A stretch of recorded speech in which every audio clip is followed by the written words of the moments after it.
We are Billy Goattail. We love you, fam. Hashtag givers get. We love you, fam. Hashtag givers get. We love you, fam. Hashtag givers get.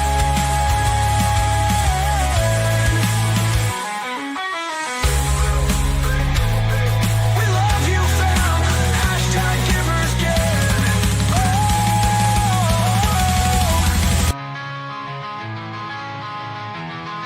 We are Billy Goattails. We are Billy Goattails.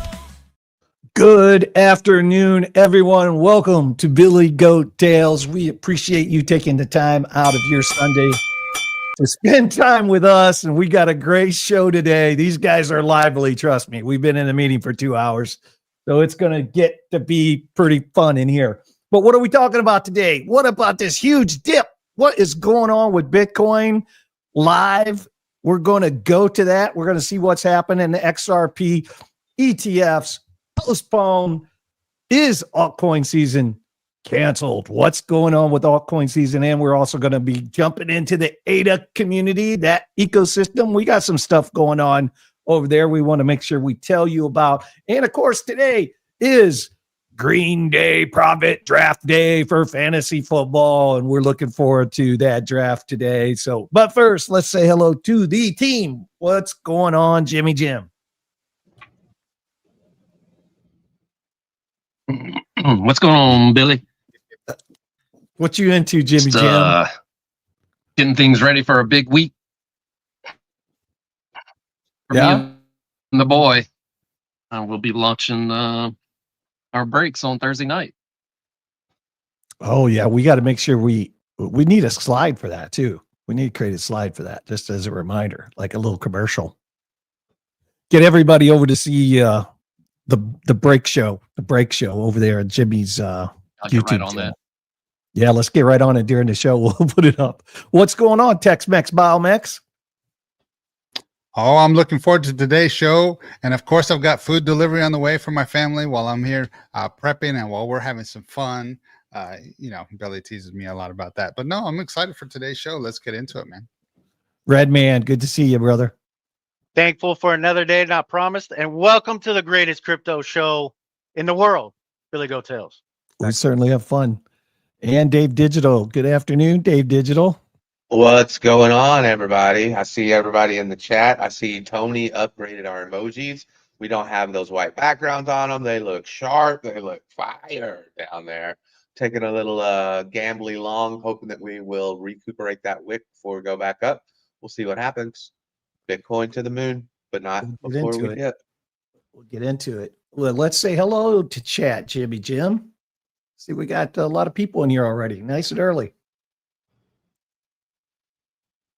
Hey. Yeah, who was the early bird? It looks like, was it Mike Vollmer? I think so. Vollmer. Alex O came in second. And then Dark Crash. Dark Crash is not feeling good. Hope you feel better. Got a bad chest cough today. I'll be active in the chat, so. And we got Jesse, Mike already, Alexander G, the best in the Andrea, she's in the chat. Kate Diggity, Trade Intuition, what's up, dude? And Whoa. on the list, Whoa. there's Green Day Profits and the Nightbot. I think that's going to round it out for the moment. Yeah, shout out to the Nightbot. Thanks for the Nightbot for joining the chat, Nightbot. We appreciate you supporting the stream.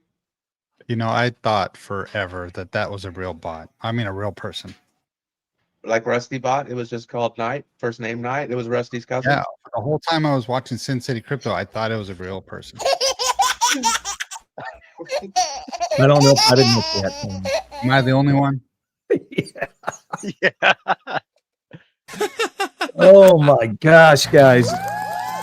Yeah, here we go. This is going to be a total wreck show. I can feel it in my bones. All right, let's get in to some crypto bubbles. Redman, you ready? Let's go.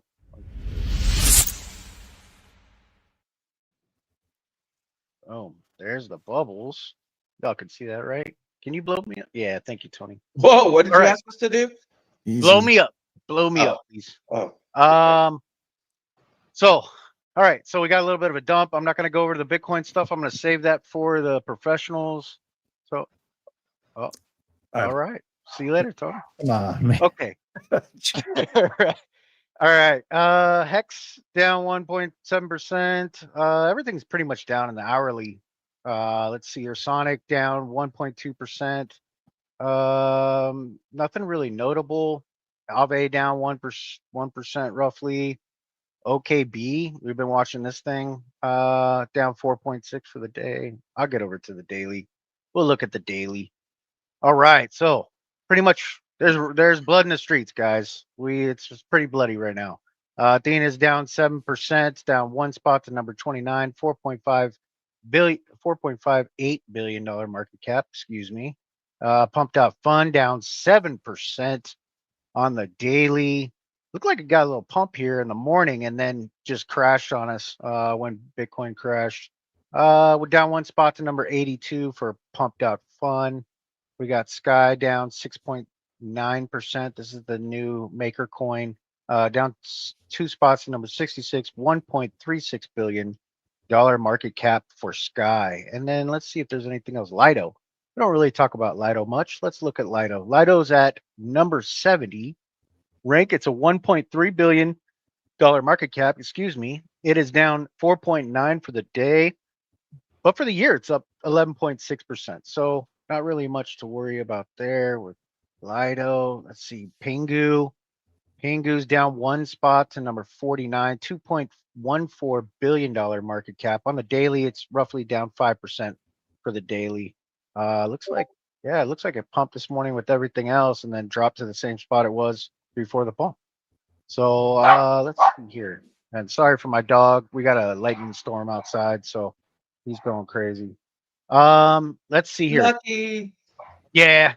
OKB is up 310% for the month. Now we talked about this last Sunday in the show. OKB, the tokenomics got cut in half, so that made the price just skyrocket. It's up 7 spots to number 32, $4.14 billion market cap. OKB making waves. Aave's up 17%, 18% for the month. DeFi is still a play. It's still, up 141% for the year. Congratulations to the Aave holders, stakers out there. Arbitrum, we're going to talk about. Well, I had this as a topic. I don't know if we'll talk about it or not, but it's up 29.9% for the month. It's up 6 spots to number 39, $3.05 billion market cap. That's Arbitrum. Shout out to the ARB people. All right, we got Radium. Here's another one we don't really talk about too often. It's up 19.5% for the month, 95.5% for the year. Radium up 38 spots to number 87, $961 million market cap. Congratulations to the Solana Dex Radium.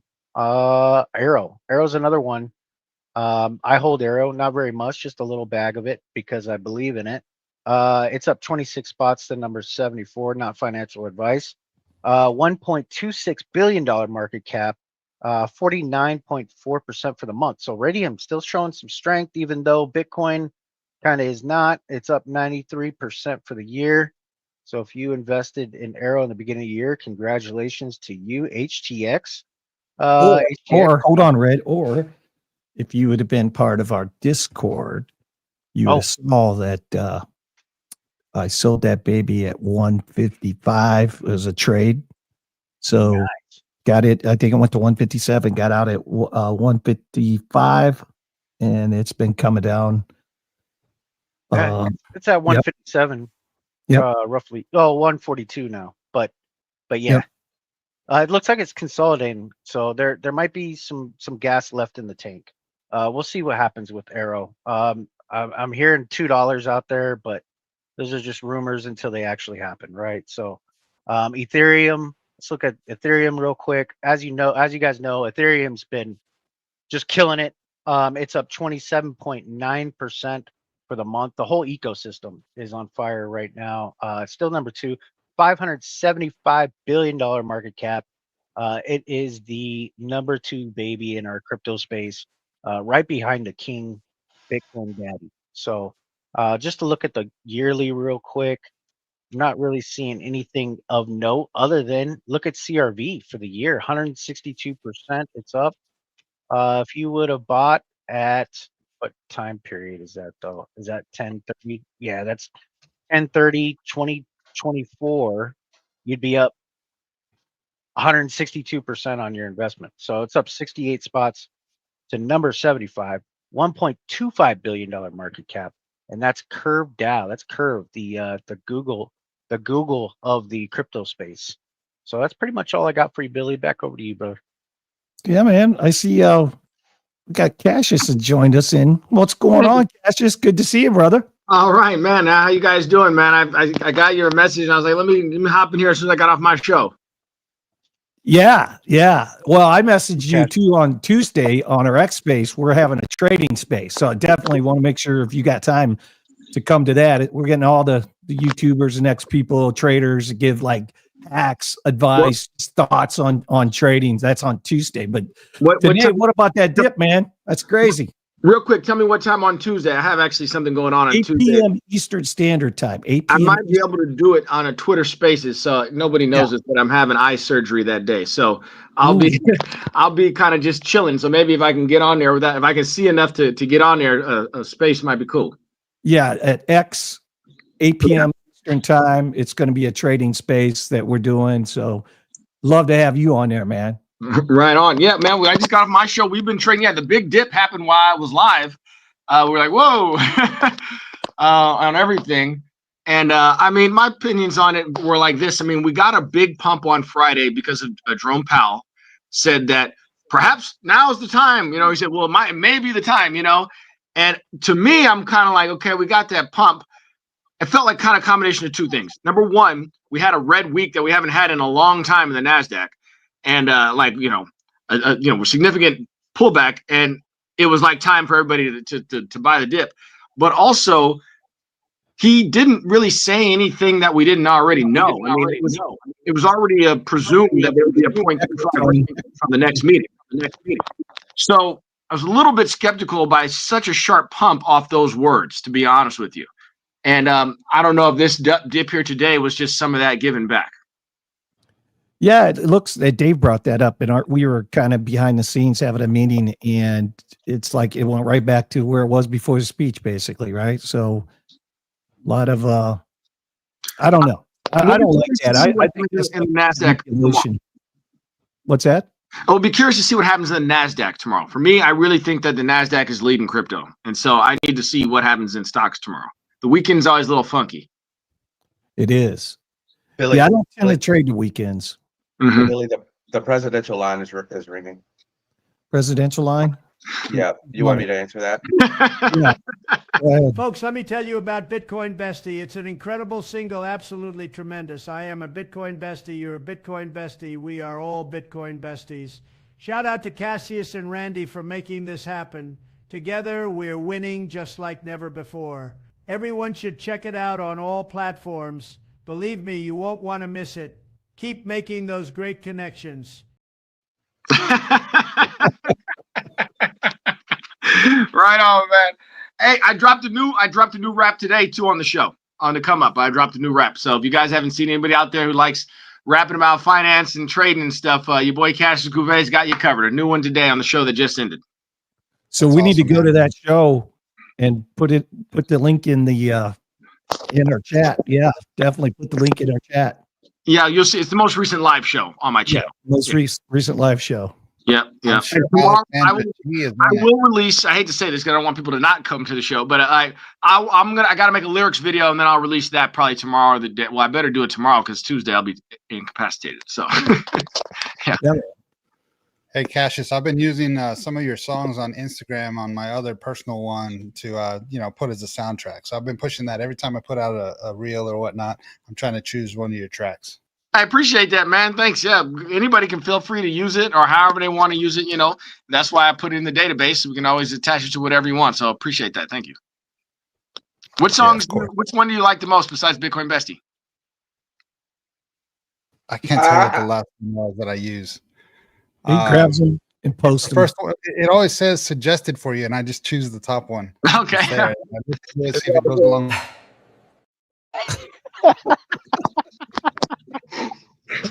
Oh, Dave. They're in rare form today, Cassius. These guys are in rare form today, man. I hopped on my phone and I should have did it on the computer. I was like, heck of stuff going on right now. I was like, okay, closing. I opened a new trade over here in breakout prop. I'm trading right now because I was waiting to get into a trade on the show because I have a strategy specifically, but you got to wait for the right moment, you know.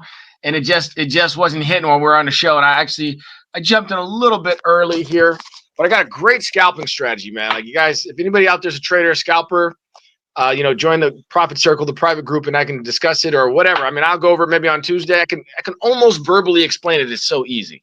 It's like the one that I really like is My Own Wave. Oh, My Own Wave. Yeah, isn't that perfect? Because I'm always trading on the waves on the market cipher B waves, momentum waves. Yeah, man. Yep. Yeah. We got Army Piper and DDT. We got the whole crew joining Billy Goat Tales today. Let's go. What's going on, Piper? I'm just trying to be cool. Go. Nobody can be as cool. Get as one more. We can play Hollywood Squares. Pizza Cassius, man. He's cool. Maybe Tom Crown. Tom Crown and Cassius probably the two coolest dudes in the space. I got a song for Tom Crown too. He don't play it enough. I get on him for not playing it enough, but I got a song for Tom as well. No kidding. Yeah. That one, man. Yeah, that one's I put it out. Gosh, he was Tom Crown when I started live streaming this year. I never really live streamed before. I started early this year. He was like my first big influencer, a friend who like jumped in my live stream on the third day. It was really like the first day. The first 2 days were just like practice, right? He was the first person who jumped in my chat. Of my big influencer friend. So Tom is a real one. I was like that same night I wrote the song for him. I was like, I've been meaning to write him a song. The same night I got it done for him. So it's kind of a banger. Tom does a lot of things behind the scenes for people that nobody knows about. He's one. There's a couple things that nobody knows about. Actually, you know how I knew how to do a couple things. I got something new. I can't even tell you. I know how to do AI and shit. So you guys know I know how to do a whole bunch of cool stuff. But yeah, you need theme songs. We won't tell anybody. You need theme songs. I'm your man. Let's just put it to you that way. I got you.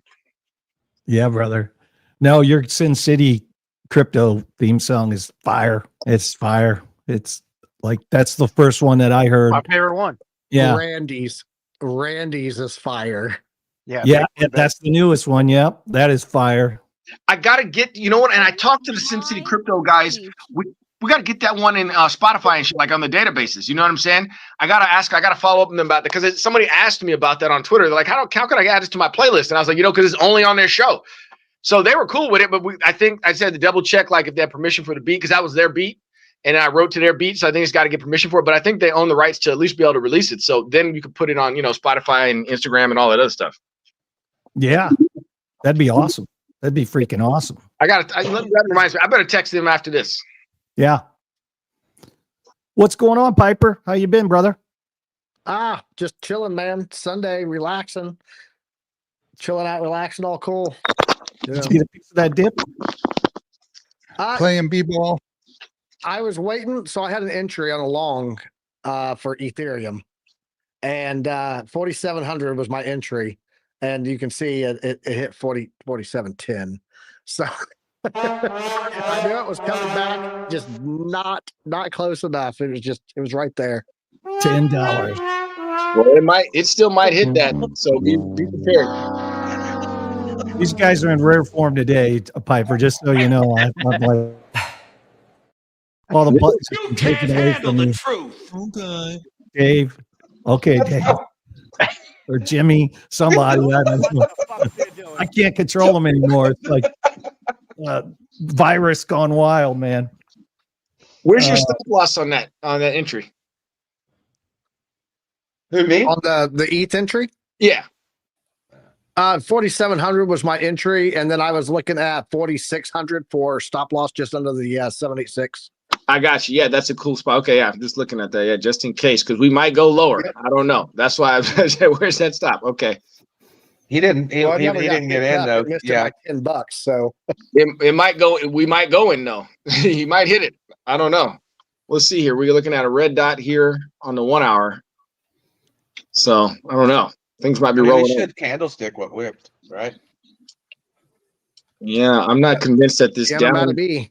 That But that's a good place for the gets stop loss. candlesticked. That 46 is a perfect spot. Like if it wants to push through that, then we might go lower. So it's probably a good spot for the stop loss. I like the Bitcoin dominance dumping too. That's good. Is So- it really dumping though? I mean, there's 57% dumping. I mean, I just like seeing red candles at the bottom. It's for Bitcoin. calmed down I'm ready. a little bit. I'm ready. I'm ready. Let's go all season. Oh, Phoenix hit 47, Piper, on that exchange. What's that? Yeah, 40 Phoenix did. Yeah. Oh, let me see. I trade on Primex too. So let me see here. Hey, Mortimer, Yeah, good to that's see you. like Thanks for stopping in. We're having fun. We got the whole gang here today. So let's DDT, why don't you pull up a Bitcoin chart? We got all these analysts on here. We can just go through it, man. Share screen. While he's looking for that, Billy did have something to say about Jimmy. I really love the way Jimmy Jim doesn't wear shorts in the live stream. Oh my gosh. Okay, I pulled my charts up. Please. All right, you Oh, ready? Rick. You got him over Yeah, there? we'll talk to you after the show, man. If anyone wants to pull the chart. Sorry, how's the volume? Volume okay? Sounds Yeah, you're great. good. Okay, all good. So, basically, Bitcoin, if we look at, so this is something I've been speaking to the guys in Frankie's premium about, just waiting for this 4-hour divergence, and I missed it. So, basically, Friday, we were literally trailing down all the way from the new all-time high. So, all the way from the top here, trailing all the way down literally for about last week and a bit. But what we'd come into was this support resistance level at about 112 initially. So that is kind of where we bounced from and kind of shallow swing failed that on Friday with bullish divergences on the 4-hour. Don't fade them. So whoever got that trade, good trade, obviously moved up and yeah, obviously took out a hell of a lot of shorts that were literally piling in all the way down. So basically we cleaned out quite a bit of shorts. The concern for me now is still that the money flow is still red on the 4-hour. That's kind of one of my biggest gauges to kind of get swing long at this point. And yeah, sorry, I'm using another template for now, but I'll flip back over to my other volume profile template in a bit. So for now, basically what we've done is we've taken out the Friday lows, or if you want me to quickly just show you what happened. So what's happened here structure wise is on the 1-hour, it was obviously structural highs here. And yes, I'm using market structure a bit more now. It's something I'm trying to kind of relearn. So obviously there were structural highs there, and basically all we've done is we've taken all those out by coming back up to where we did on Friday to make the Friday high. And I think it was the previous weekly low as well, this level kind of roughly where it was. But after that, basically we've come down, we've broken structure on the 1-hour, and then obviously bearishly backtested and dropped down. But coming back into the bottom level where we are now is just another SR flip, literally static level from, I don't know what's the date there, from like 9th of June. So literally just a pivot high. Came straight back in, another shallow, bounced. I don't know if this is going to show everything, but there were a hang of a lot of shorts and shorts entering here. If this thing eventually, yeah. So on order flow, there was a hell of a lot of imbalance. So you see the red big numbers. That kind of gave us a bounce. And then if I flip onto this one, let me just hide the positions quickly. So these, I'm just waiting on these two now. And I'll show you why I took those in a moment. But what happens here is you get a 50%. Generally, when you get these big wicks, you'll get a 50% retest of the wick. So it's also like, it's something that Carl Dupes teaches from Crypto Banter, something that I've picked up because friends of mine also kind of use this as well. Where you get a big puke, in inverted commas, kind of friends call it, you would usually retest 50% of the inefficiency in the wick. And that's basically where we've bounced from now. Also, the 11,400, I think, was a value area high. So yeah, basically there. But for the most part as well, just to quickly go over why I got long here. I'm long about 12,400 at this point. So from there to there is higher low, essentially. and you kind of got lower low on CVD, which is bullish absorption. So basically, bulls have stepped in here and now going to hopefully take this back up. And I'm targeting like 13.5 to 14.5 kind of for these kind of TPs. But if we were looking specifically back at the volume profiles, we obviously have the volume profile a bit lower, and this is probably where we bounced off a naked point of control as well. And the issue now is we've also got a daily red dot printing, so it's kind of not the best thing. And also as well, obviously at the top we had kind of a bearish engulfing daily candle at the top that brought us down as well. There's a few levels. We back tested this. It's not marked out, but also as well where we came down on where we hit on Friday was basically, it's kind of an inner volume profile, and we'll just come back in and hit that at like 17,300. So yeah, we kind of between a rock and a hard place here. Bitcoin has to do something. The 4-hour bull div and the daily bull div we were hoping weren't going to get reversed, because also as well we've had the daily bull div to the wicks. So we had there, and obviously kind of, if you want to call it, kind of generally a daily bullish divergence on Bitcoin as well. Generally good with green money flow as well. Money flow is starting to round over a bit now, but that's probably just because of the last 2 days of bearish price action. For the most part, I would probably, if we don't hold here, kind of next levels to the downside is this 108. This next volume profile below us. So yeah, kind of this is kind of the zone. If we come lower, we're probably coming into these kind of probabilities would be high that we retrace to value. So at the moment, what we are as well, we kind of between a whole lot of volume profiles, which doesn't necessarily bode well. So we have a lower profile here, which we've kind of literally just rotated fully. We need to hold this 12,700, and then obviously 14,500 would be the value area high of that range. The range is just based on that. But it's looking now that although kind of, if we flip back onto the 4-hour here and put my structure back on, where are they? SR levels. We've literally broke structure on the 4-hour and then literally come back in, rejected it, and got back down. So it's just like a range, and it's just indecision as to what happens. Basically, as well, what I did see, I've got kind of other things I can look into where you could see that the exchanges flushed as well. So it was like Bybit, Coinbase, Binance, and Bybit, Binance, and Coinbase all flushed at the same time, big volume, kind of from some other alerts that I get. So it kind of looks as if it's kind of a rebuild. And then I think Cassius was alluding to it as well. So generally, by some of the models that I use and kind of some of the information I delve into kind of in regard to these, I don't trust a Friday pump and I don't trust a Friday dump. It's just kind of not how the models that I look for my weekly swing trades works. So generally, you shouldn't a pump or pump or dump like on a Friday. So the pump should either be Monday or Thursday, or like kind of your inverse trading price action should either be on a Monday or Thursday, generally between that window, kind of those 4 days for your kind of daily swing trade, whatever your weekly swing trade, based on the 1 hour time frame. And basically, because it was a Friday, I think, yeah, they've just come in and they've swept it. They've given us a reset, which is good. Now we kind of just need to start building some ranges and building some price action and strength here for us to go basically back up. If we are going up, we do have inefficiency above for those that know what single prints are, basically like a fair value gap. But in order flow, it's just where prices struggle.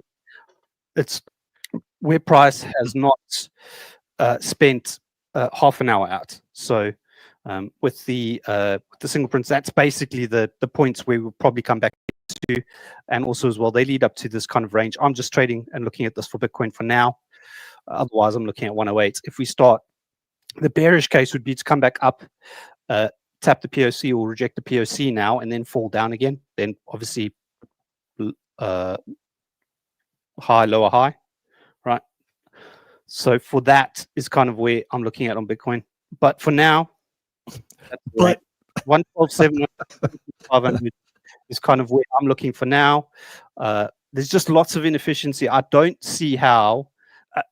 Okay, yeah, maybe I shouldn't talk in absolutes, but I just don't see how market makers generally do not like imbalance, and kind of liquidity providers in the market do not like imbalance in the market. So my thoughts was that some imbalance will get filled before we go lower, or they'll refill all of this imbalance, then put a higher low and go higher. So for the most, looking okay. 1 hour, we've had a little bit of a bounce. 15-minute now on that time frame. We gotta share the microphone a little bit here today because we got all this talent. I gotta get to Piper. So you heard DDTs. Yeah.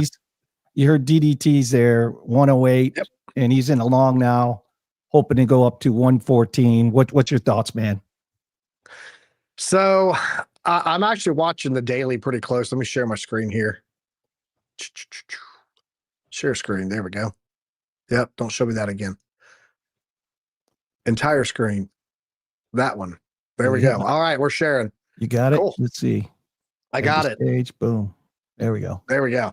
So I've been watching the daily here, and right now, I mean, we are getting support on the left chart here. That's your 100-day simple moving average, your SMA. I'm actually watching for this crossover of the 200 and 300, which is coming in right at $100,000. But worst case scenario, I'll go over that one in a second. It's not pretty, but overall this is a weekly chart that I'm looking at here, and we had a weekly divergence that printed all the way back July 14th. And at that level that was at, you can see all candle closes have occurred right in line with that. It's pretty much a flat top. All these wicks are just little liquidity grabs, right? And then this liquidity to this liquidity on the weekly, guess what that is? That's also a swing fail pattern on the weekly. And so if we go back, I have a chart here somewhere with swing fail patterns. And let's see if I can pull it up here and get that one in. Because when I pulled all these up and looked at what has that looked like historically, that's Pi cycle, fibs, market tops, market bottoms. Okay, I have to go to a different chart. There we go. Try this one. This one got the swing fails on it. Man, I got too many charts here, man. There it is. Swing fail patterns. There we go. Let's turn this off and take a look at the swing fail patterns from going back from last cycle to current. You can see that when we get these weekly swing fail patterns, they've led to some serious pullbacks. One of the lowest ones that we had, honestly, was back here. And that one was a pullback of 20%. So looking at that, well, I guess the lowest one was right there, January 2024. But even that one from top to bottom was a 20% pullback. It just where all the candles closed and consolidated at gave it a little bit of a loftiness, and we had a very hard drop off of that wick. So you're looking at, on a swing fail pattern, a 20% pullback. A 20% pullback from our high here would put us about $100,000 also. Yep. Yeah, about $100,000, right? And so that 100K keeps rearing its ugly head here when we look at things. But I do have a scenario here. Let me get rid of the bottom indicators. And let me pull this on. I want to talk about July, August, September. Because typically when we've had a green August following a green July, we have a red September. That red September has always gone back and bounced on the bull market support band, the 21 week and the 20 week. So let me see if I can get that one on to here. I think that one's on this chart. Yeah, there we go. Circles, where you at? Up to the top. There it is. Yeah, if we go back here and take a look at this in July and August doing that, if we're able to close this month bullish, if that happens because everyone goes rate cuts, let's go, and we get this rally. Here's July and August pullback, bull market support band. And then we led into the final cycle with the new high, right? Go back here, get rid of the Mexican spaghetti. Thank you to OC. July, August again. There's the end of August, pullback, bull market support band.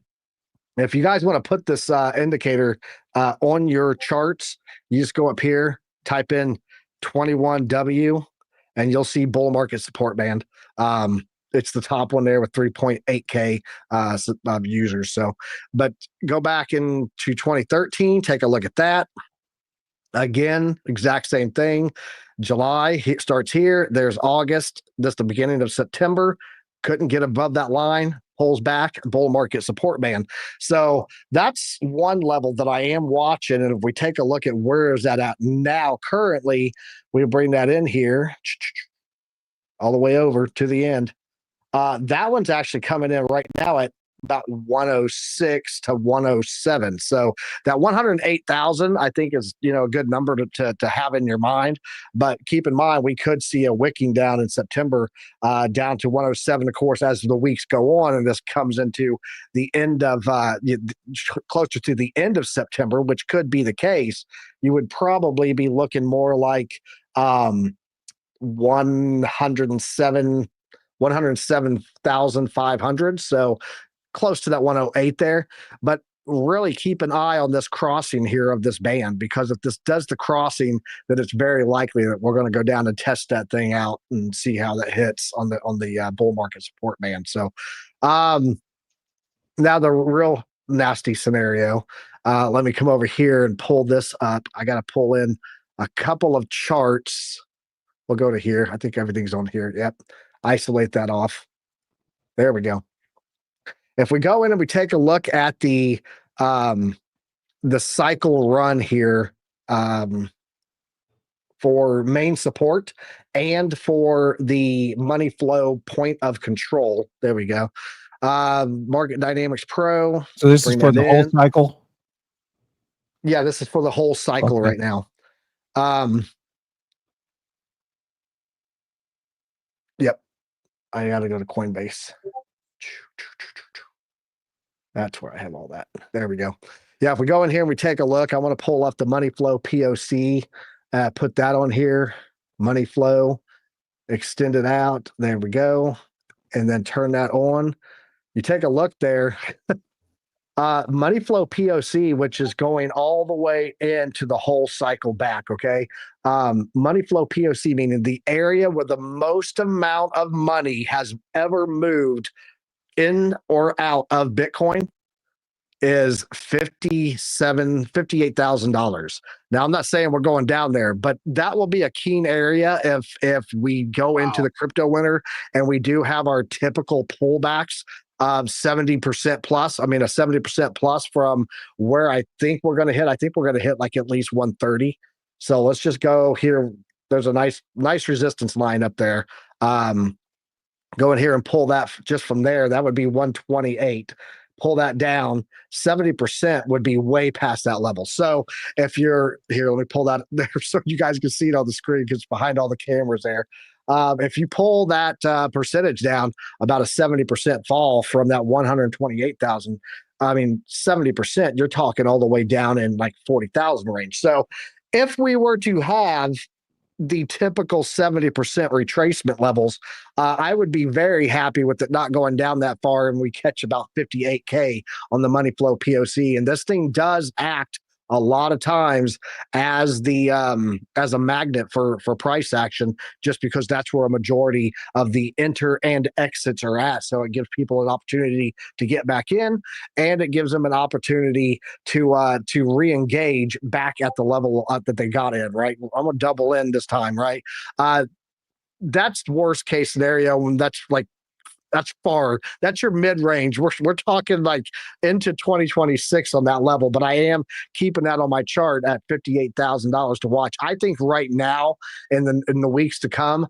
key area is going to be that $100,000 range. Again, you can see it's our delta median on the weekly predictive ranges here. You're going to have the 200 and 300 day simple moving averages rolling right into that area. If we lose that 107 that I was talking about, which is on the support bands, then watch for $100,000. If it doesn't hold that, guys, you got to keep in mind of where's the next levels of support below us, and there's not a whole lot once we lose that. Unfortunately, we did a very quick pump up, and so you got things like fair value gaps, and that takes us all the way down to 85 range. So here's another one right here. I guess that would be 78,000. So three big fair value gaps there, saying, hey, not a lot here in this area to support you. That's really, again, if we lose that $100,000 level that we get into that picture. So So, you long, you short. Both. I mean, I'm scalping shorts when I can, but I'm continuing to heavily go in on the DCA weekly plan, which is essentially spot buying because it's not hodl forever. It's hodl till 70% wristband. And as of right now, the only thing that has hit a 70% wristband has been alts. And back when XRP, like a month ago, almost a month ago, when XRP was way up here, is where we said to take 30%, and then we actually hit the 50% band. So you would have been 80% out of XRP back in July. So shut off on that one. And then this weekend we did hit the 70% wristband on Ethereum, and I put that out in the community also. Guys, you might want to take 30% profit off your Ethereum. We've had a good run. We're going to still leave 70% in there running, but right now it's a 30% pull time. Seeing that quite a bit across the alts, not getting close to seeing that yet on Bitcoin. It's still sitting around 58% wristband. So never too early to take profits, man. No way. nope, no one's ever gone broke taking profits, brother. Yep. Cassius, you got anything to add on the Bitcoin? Since we got DDT, we got Piper, you got anything to add on Bitcoin? Oh, Can't hear you, bro. Oh, here we go. Okay, cool. Yeah, I'll make sure the mic's not muted. Yeah, I mean, you guys just said one of my favorite lines ever, which is nobody ever went broke taking profits. So shout out to that line. For sure, I believe in that. Yeah, I always am saying take some chips off the table after a big move, you know, because we're with some of the most volatile assets in any markets, and they like to pull back, as we just saw this weekend. You know what I mean? So it's like unless you're Palantir or MicroStrategy. Yeah. Yeah. Well, we'll see how that goes. Yeah, I don't know about MicroStrategy, man. I don't know. I would just buy Bitcoin. I don't understand that one. But anyways, I would just say that what I was talking about on my show is that like Bitcoin is underperformed Ethereum on this pump, right? And even on this dump for that matter. Ethereum's holding up better than Bitcoin this weekend. And you know, the way cycles go, I mean, that's usually closer to the end than the beginning. If Bitcoin doesn't make another all-time high, then what happens is it trades sideways or down a little bit and Ethereum keeps pumping, and then all of a sudden it realizes that divergence is so big, and then at the end of the day, I think though that the NASDAQ is going to lead us down. So as long as the NASDAQ is not tank like next week, I don't know. After Labor Day is going to be tough, man. I think everything's going to go down after Labor Day, but I want to see how price action goes this week coming up. My thought is they're starting to price in the rate cuts now after Friday. Oh yeah. Generally what happens is you will have some form of retrace after they cut. But kind of best case scenario, what I was hoping for is we'd still retrace more into that Fed rate cut kind of mid-September. That kind of gives you less of a sell-off and probably less of a dump on the Fed pivot usually, or they unwind before the liquidity comes in, apparently. Yeah. So I don't know. I'm not going to be too bearish here, but I'm thinking it's actually better for price to pull back a little bit and not all range. If it just ranges, that's also a good scenario, kind of going into the middle of September. Well, Bitcoin is one thing, right? I never short Bitcoin, right? As a rule, I don't short Bitcoin. But you can have like a small pullback in the NASDAQ or a small pullback in Bitcoin and certainly in Ethereum. And then like the altcoins will just like dump extra hard, you know? Mm-hmm. And that's what's tough. You know, it's like, you know, I don't know how many all-time highs the NASDAQ has made. And I'm like, what the hell took Ethereum so long to finally make a new all-time high? You know what I'm saying? It's like, I don't know what is going to be the thing that pumps it up so much more when we've got all the catalysts we can possibly want to get. You know, it's kind of hard for me to keep squeezing juice out of this. So I don't know. To me, the risk is more to the downside. I think generally we're in the middle. There's been a lot of suppression, right? Just because of obviously institutions now with the ETFs and also as well the treasury companies looking to stack. So obviously you still have like these ETH, like Michael Saylor type strategy players now coming into the market where they're buying billions of ETH or whatever it is. But also as well, the ETFs, basically what's been happening is BlackRock and Fidelity they've been selling their Bitcoin. They've been offloading Bitcoin, but still buying ETH kind of for the ETFs, like inversely. So there's been like a counter trade there where I think that institutional money will definitely support price to the upside. But also as well, it doesn't help price to the downside because they are the kind of the biggest whales currently that are offloading, or the biggest holders that are offloading as well, kind of as they have inflows and outflows of the ETFs. So provided ETF flows still stay consistent, I think we've still got more. But also as well, just seeing how Bitcoin has acted and ETH hasn't, I think obviously ETH has still got more to run than what Bitcoin currently does if the last week's price action from Friday kind of plays out even more. So but like you just said, I mean, that's TradFi, you know. If the NASDAQ dumps, TradFi, crypto's going to dump. It's just, yeah, it's it just will. what happens. It will. Yeah. But Well, generally, the price action take a look now. at ETH. Let's take a look at ETH. DDT, pull that up real quick. We typically on our show take a look at Bitcoin and ETH, and so let's just go through that real quick because we have a lot of ETH holders. Jimmy Jim, big old whale over there in ETH right there on our team. So we've been we had a big buy at 1800, another one at 24 right here at Billy Goat Tales, and everybody was F.ETH, and we were buying up like crazy, man. So we're happy. We're happy.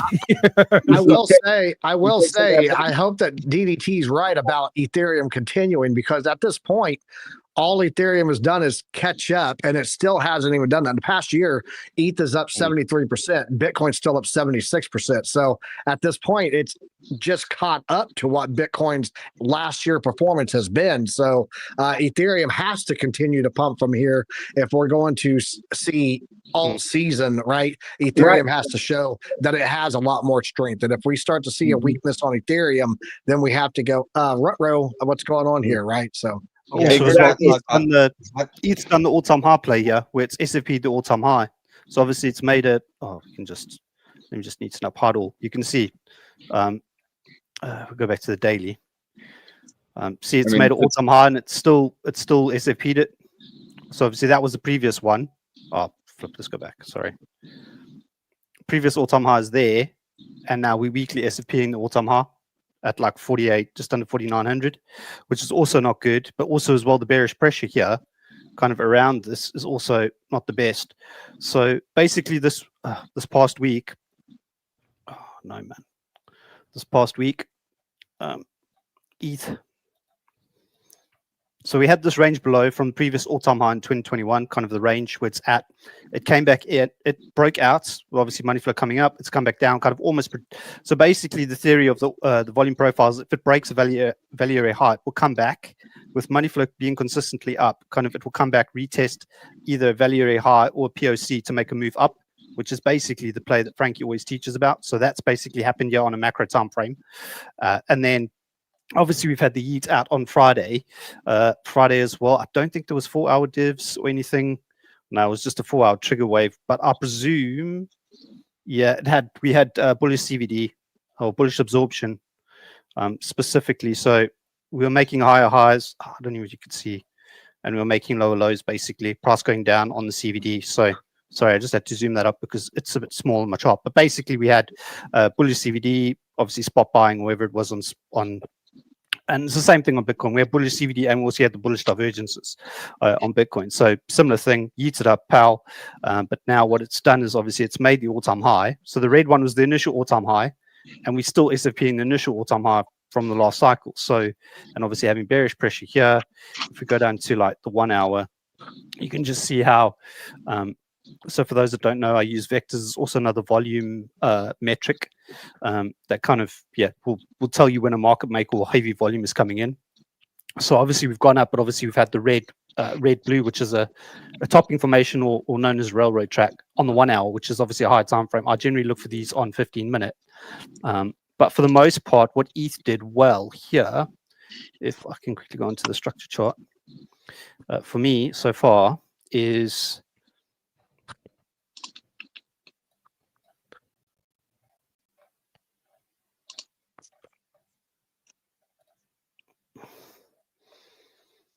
on the 1 hour, it's literally come back.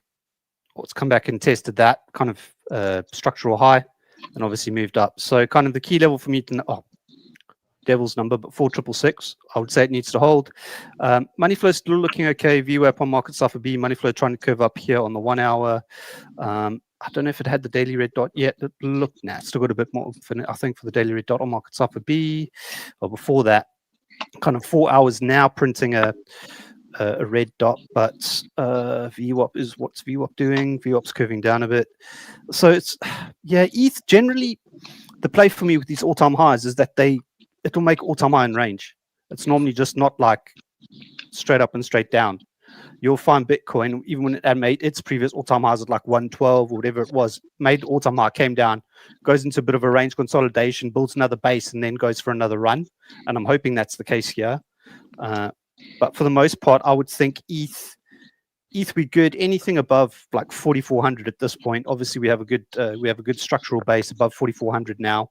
There's a structural support level there, and also as well for those that can kind of use SMC or smart money concepts, we've got a 4-hour breaker block here.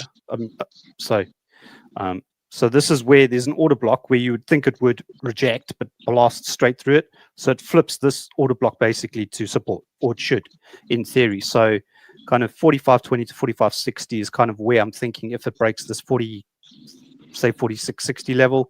But anything above 4,400 for now should be good. And also as well, the structure is good, right? So if we just determine, we can come back down to there and still make higher lows, right? So we're still looking good. Where Bitcoin, on the contrary, is now like literally back at the structural low that it started from on Friday, which is not a good thing specifically. But yeah, money flow is looking good. Actually, as well, ETH, we've had the 4-hour money flow cross, where Bitcoin we didn't. So the 4-hour money flow is green. So yeah, this fib bull is literally from the structural low to structural high now at the moment. Yep. Is obviously imbalance. There is imbalance in. Where did I put this? Not on that chart. I don't know. Maybe it's further lower from Friday, but there is some single prints below as well. Kind of inefficiency with price. I think as well, one thing to mention is tomorrow is what I've just realized now. I remembered is tomorrow's a holiday in the UK session. Although the UK session doesn't do much price action wise, specifically on the kind of overnight markets with like stocks and shares and those type of things, American based. So for the most part, for me, I think ETH kind of it holds 4,600. I think we're good. But yeah, Bitcoin is kind of, where's Bitcoin now? It's at 113.1. So yeah, it's just kind of ranging and basing out. Kind of lower targets here, kind of this 43.60 value area high, where it just broke out of. So kind of the range that it left, basically. Actually, as well, we can quickly just pull a Fibonacci volume profile. Well, let's have Piper. What you got on ETH? And then on ETH. Hold on, DTT. Yeah, I just keeping an eye on the clock, guys. Sorry. Yeah. Go ahead. First, let's talk about this horrible bear market.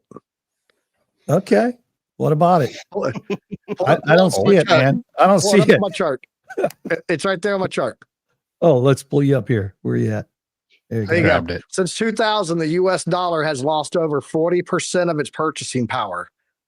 Since 2000, so in 25 years, own assets or be left behind. It doesn't matter what you're looking at. Buy something, right? Bitcoin or Ethereum. So I wanted to share that real fast. That's That's so amazing. Isn't that true? Land, Bitcoin, Ethereum, anything but the dollar, right? 95% down in 100 years, and 40% of that 95% has happened since 2000. That's pretty substantial. That's a parabolic increase of degrade there in valuation of the dollar. So let's take a look at Ethereum here. I had that up. I was going to show that, and talking about the bear market. No, we're not in the bear market. Oh, really? Look at the dollar. So I've got this chart here that I've been monitoring Ethereum on, and I've got trend-based fibs on here. So let me go to a daily. This trend-based fib pulls from the low that we had back in 2020 from the low up to the high that we had in 2021 and pulled to the low that we had in 2022. And it creates a trend-based fib extension, right? And so this has been a really awesome chart for me to trade off of on big swing trades, because you can see 3 times this year we've hit on this cycle, I should say, we've hit the golden pocket 4 times. If you really look at this pullback here to the value area high and then bounce again right there. And this has been our rejection point, the golden pocket. We did have it here. We had a pullback here when we hit. This was a pullback of 15% there. And yeah, there we go. Had a thing up there on my screen. I had to get that cleared off. Sorry. That was a little bit of a pullback there of 15%. But then when we came back through, we just plowed right through this resistance level. And I think this is in line with that order block that DDT was just talking about. And that's a golden pocket on trend-based fib extensions going back, 5 years now.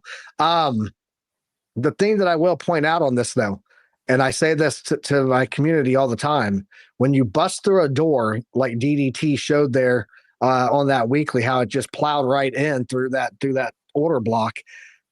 When you plow through a door like that, typically price will go back to close the door. And so if we do pull back, you're talking about $4,000. It's not a horrible pullback, but I think that's enough to scare some people in the markets and scare people in the markets that lost that much money from where they are now. You're talking 20%, and they're getting FOMO'd in up here in this candle, right? But it also is going to give an opportunity for people to come back on this support line, on that order block that DDT was talking about, and get a massive run for, hey, I want to get in and this is my opportunity. I think the brave will make that play here at about $4,000 and jump in for another run. But if we do pull back there, you're going to hear a lot of people talk about the argument of now that's a lower low, so on and so forth. I don't know. I think at the end of the day, what we really have to keep an eye on with this thing, well, I guess this is your order block here, isn't it? DDT value area high 46, 47. Is that right? Ethereum, it was sorry, I just flipped charts. Yeah, like 4,500. Okay. 45, that's 60. That's going to be in line. That's going to be pretty much in line with the 786. My concern with Ethereum is going to be if we lose the 786, we have to consider that it's going back to close this door again on the golden pocket. That's $4,000 Ethereum. Yeah, it will do a overall, volume though- profile rotation, range rotation there below that level, Piper. There is. Where at? So basically between 4,500-ish and 4,000, you Yep. have a value area high POC, and then the POC Yeah, is I at can see that 4,000, right there. and then Yep. the value area low is about 4,300 of that range, kind of the upper range. Okay, yeah, that Give or would take, make yeah. sense. I am seeing money flow. Money flow is looking decent on it right now, but the volume is starting to drop on the daily. We're seeing a drop in the daily volume right now. It's starting to go into a purplish color down here, which it's not quite pink yet, but it is starting to drop there on the daily. Let's take a look at this on the weekly and see what Ethereum looks like there. Let's get my oscillators up here. And your colors are bright, man. I love that, Piper. Yeah, I You love see the it really background. well. A lot of change over time. I've gone back and watched my videos and said, I can't even see that. Let me fix that. Yeah. And so over time, I've just adjusted fire for a better shot picture, Yep. I will point out when we look at Ethereum on the weekly, we're pretty hot here on the RSI prime. This is basically an RSI turned into Heikenhashi candles. But what I'm not seeing is, you see how we get all these wicks here at the top of these Heikenhashis right before the dumps? We're not getting any of that right now. We're getting little small wicks, but none of the big wicks. So I do think there's still some heat. This thing can run all the way up into like 93 plus. So it's not completely spent out, but we do have red warning going on there.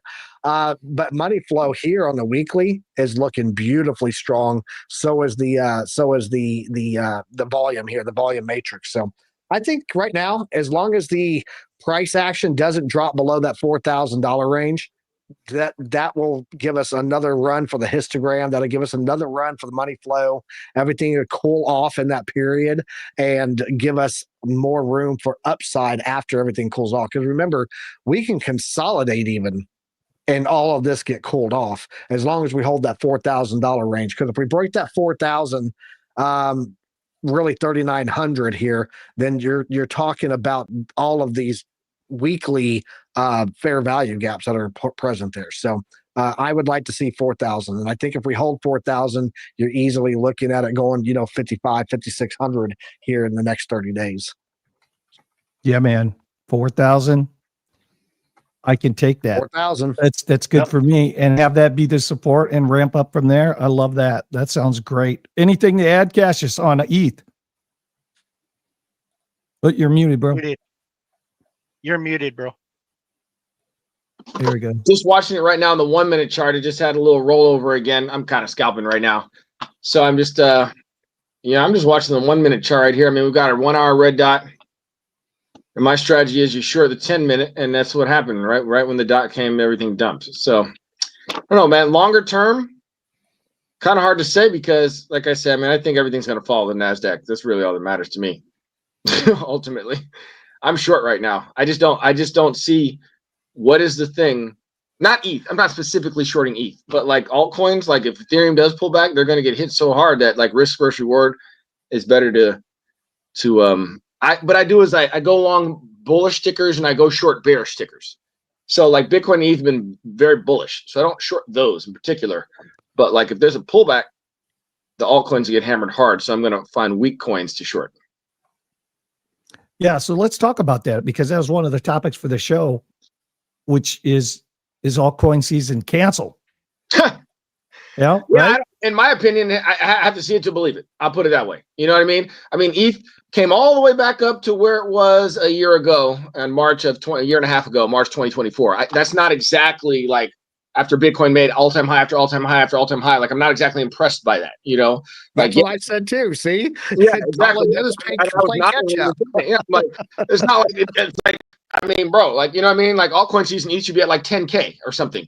Like we think of altcoin season as like the 10 and 20 X's and shit. You know what I mean? We're a long way away from that. Long way away. And it can happen quick in crypto. It can happen quick, right? But man, that ain't really been a trend this cycle. It's been Bitcoin mostly. I still think it's going to be alt waves. Sectors of the alts are going to move like that because there's not enough liquidity to move 2 million plus tokens up as a wave. It's just there's not too many tokens. Exactly. Everything got watered down. These stupid ass meme coins. So, what will be the sectors? I don't know. That's the thing. I don't know. I just go by what's been strong recently. That's mostly what I look at. And where do you look for those tokens, Cassius? What was that? How do you look for tokens that are bullish or bearish? So I'm looking at different time frames, but usually I'm looking at relatively. So I have a list like in my Discord, the bullish tickers and bearish tickers. I'm looking at price action. So, for example, are you looking at like crypto bubbles or like anything like that? I'm looking at price. Price tells me everything I need to know. So here's the thing: in January, February, right when we had the big old dump down to April, right? Some of these coins dropped 80-90% and shit, right? Which ones recovered? So first we had the pump in May. Then we have one more pullback, and then some stuff now, which ones recovered from that drop? A lot of stuff outperformed in May. Some stuff is still down there below where it was in May. Some is about equal. The ones that have outperformed, they're the strongest tickers of recent times. That will go on my bullish ticker list. The ones that are not outperforming, they're on me in the bearish list, you know? And so it's like the ones in the middle, I probably won't trade them. I'm going to trade the strongest, like Tron or something is hella strong. I'm going to go long. Short is one of a million, shit coins. So it's really a matter of recent relative strength to itself versus Bitcoin's relative strength to itself, or now I would say ETH's relative strength to itself. ETH has obviously been very strong, but it's like when we get the pumps, who are the ones that have been giving me big pumps? And when we get the dumps, who are the ones giving me the bigger dumps, outsized proportion relative to themselves? Yeah, I have a method for doing it, but kind of not really for this show tonight. But the same thing, I try and look for strength and then kind of long strength, short weakness, similar methods. Yeah. I mean, tomorrow morning. Oh, sorry. Go ahead. No, I was just saying, saved me a bunch of times when I like tried to short a strong ticker, thinking I quote unquote was catching a top or something, and a punch you in the face. But at that same exact time, I diversify. I'm in 15 shorts right now in Fimex, but like at that same exact time, some weak ticker, it like you don't get stopped on it because when there's like a head fake up or something, it just wasn't that strong to get stopped, and then the dump came. So it's like it's one of those things that it's just saved me countless times the risk versus reward. Try to short weakness and go long strength. Yeah, nothing's really kind of on what I'm looking at now really bounced back just yet. Everything's obviously hit a drop and then it's just ranging. It's like it's waiting to see, I think, what Asia session does. And I think we've just had CME open now as well. So give it a few minutes, wait for them to catch up and see how they open up, because also as well at the moment we've got a CME gap above us. first one in a while. So see if they want to go for that. We'll see if the CME got wrecked. See if anyone on the CME got wrecked with this dump. Well, I'm You know what winning you- my shorts right now with this dump. I kind of want to take profit right now, but I don't really I need can hear to. what you guys are saying, and y'all are just afraid because Billy's here. Y'all are saying that you keep shorting dot, right? Polka dot? That's definitely weekly. Hey, Listen, I'm long on Billy's dot. okay with that. He'll I'm just keep long on taking dot. his free dot. I am. Dot I and am. Atom, I think, are like the two easiest shorts. When everything dumps, if you get into a short on those, we have guys in Frankie's Discord, like they just make bank. Like they trade so well, like Dot and Atom, like ridiculously well. You can long They them do. quite. You can long them quite safely, and you can short them quite safely as well. You showed them really anyone- well. Not financial Anything advice, moves but yeah, down, kind of they're going. just They're something that going we can down, man. So just jump on dot. Yeah. I Billy, actually. did You you? know, that was such a real project, and now it just dumps so bad, and you just like feel bad. Yeah. Yeah. It's because of the parachains, I think, Billy. Don't really have to delve into it, but I think the parachains wrecked it a little bit. And all that parachain liquidity is unwinding now, kind of as they get their unlocks, kind of their vesting finished. Yeah, it's actually, I've been staking it for, I don't know, over 3 years. And I just, the bag, I get a dot and a half to 2 dot a day for 3 years. It's like, listen, man, that thing gets up to $10. Ooh, it's a winner for me at this point. It's been 3 years. So, and I did, and you guys gonna laugh at this, but like, I don't know, 2022, I went and bought some more of it in 22, and it was down low. A big bag with runs, but hey, man, I don't know. I'm like everybody else. I'm just holding out. What was you gonna ask, Rick Piper? Did you see that post about the LEI and CEI chart that's been going around in the financial world this week? No. So yeah, I'm going to talk about it tomorrow morning in detail, but it's the leading economic index and then the coincidental economic index, the CEI versus LEI chart. And it's just hit its third lowest bottom since the 1950s. Out of that 8 bottoms, it's had 8 major pullbacks.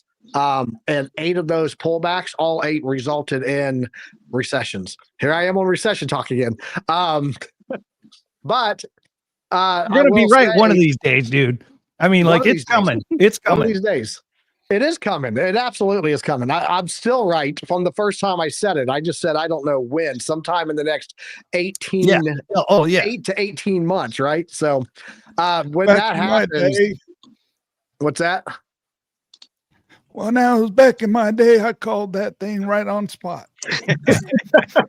Well, when you got a dollar crashing the way it's doing, and you got the job numbers that Gonna happen. it's just a matter of time. It's Yep. they're thinning out, right? The floor is the ice is getting thin here. But yeah, the LEI CEI ratio that just came out. The last time it was this low was 2008, and the time before that was 1981. So I know you got some years on your Billy. That's why I had to bring it up. So Yeah, man. It's a pretty one of them projects, one of them looks at the leading economic indicators, looks at like a list of things that average weekly hours in manufacturing, the average weekly initial claims for unemployment. It looks at all these averages and then aggregates them for a score. And then the CEI tells you all the good things: payroll, jobs, real income after subtracting government aid. Some of these things are good things, right? But when you get that deviation, when you get that big deviation, and they go inverted from each other, that creates the spread that we're in right now. And that spread has never ever played out well. Like 100% accuracy rate that something breaks in the mid to long term, right? So when that happens, I'm hoping that it's later in 2026. That would be ideal, because then we could be looking at the extended cycle that everyone keeps talking about, which would break the brains of people stuck on the 4-year cycles, and really give us an idea of how hard can all this stuff get hit. So if you are holding your dry powder, don't deploy it all yet. I'm just gonna don't deploy your dry powder yet. Not financial advice. Well, I've been saying that I believe in the way I'm investing for myself, for my own investment thesis is I've been saying that we are going to have an altcoin season. I believe we're going to. I put it out there. I've been. Can you define that? Well, what I mean is, I think we're going to see Bitcoin dominance come down. I think we're going to see ETH pump. And I said that'd be at $1,800 ETH. I was saying You did. All right. And so Bitcoin dominance come down, ETH pump, which are the first couple movements of an altcoin season, right? Now, with that, I do think the ETFs, I'm real long Solana right now. I do believe the Solana, because of ETF flow and ETF money, I believe we're going to see $400 Solana. I'm saying that out loud, been saying it, that I think the ETF, an injection of all this new money, guys, all of this new money that wasn't here in the crypto before, 99% of it, right, is coming into the ecosystem. We were asking back when that happened to Bitcoin's ETF, we were asking, haven't we seen these great big moves? What we found out from a year ago now is these moves, it's been a slow grind for Bitcoin up. Well, now that the ETF is taking hold, look what's happening to ETH, a slow grind up. Now, what's the newest one? What are we getting into? Solana, what's coming next? ADA. ADA's coming in October, most likely. XRP Spot coming in October, most likely. I do think we're going to see an altcoin season, but to your point, Piper, I tend to agree that it's not going to be like 2021, where all of them just pumped up like crazily, right? I do think we are going to have those top projects do the best, and some of those other ones are probably going to go to the wayside. Now, I'm like everybody else. My opinion's worthless. So I don't want anybody making any investments based on, that's just how I'm investing my own portfolio and the thought process that I'm using to invest in those projects. That's why I like ADA. I think there's a lot of reasons I like ADA, and I'm always biased ADA. I mean, I'm Are like you doing dynamic DCA? tribal. Yeah, I'm a tribal kind of guy with ADA, but I do think with the ETF, that's a big catalyst for me. These ETFs to me are big deals because it's new money, and it's a lot. It's billions, right? So it's not all new money. What's that? Some of it's old money. I said it's not all new money. Some of it's real old money, right? And Rockefeller. I know several people in the crypto space, big channels even, that they've quit holding Bitcoin on wallets and stuff, and said, why am I going to risk all of the scammers, all of the back doors, all of the people that work customer service giving out my info so that someone can get stuff. And he's gone straight ETF on his Bitcoin.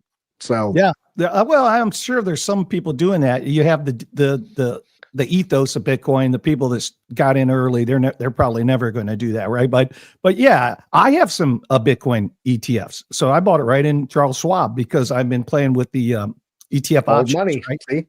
So no, just a little bit, just to play with it. So, And even 10 years ago, I was selling life insurance, and even back then, they're talking about the biggest transfer of wealth is going to happen in the next 20 years. So this is 10 years ago, and it's already come to that point. So to your point, Army Piper, if they're moving it to ETFs, it's a lot easier to do transfer, to do wealth management, to do transfer to trust. Sure is. If it's sort of traditional thing versus trying to find some customer service somewhere that can maybe handle your Bitcoin. And so that, that ETH transfer, Coinbase is predicting a September boom, supposedly, and along with that.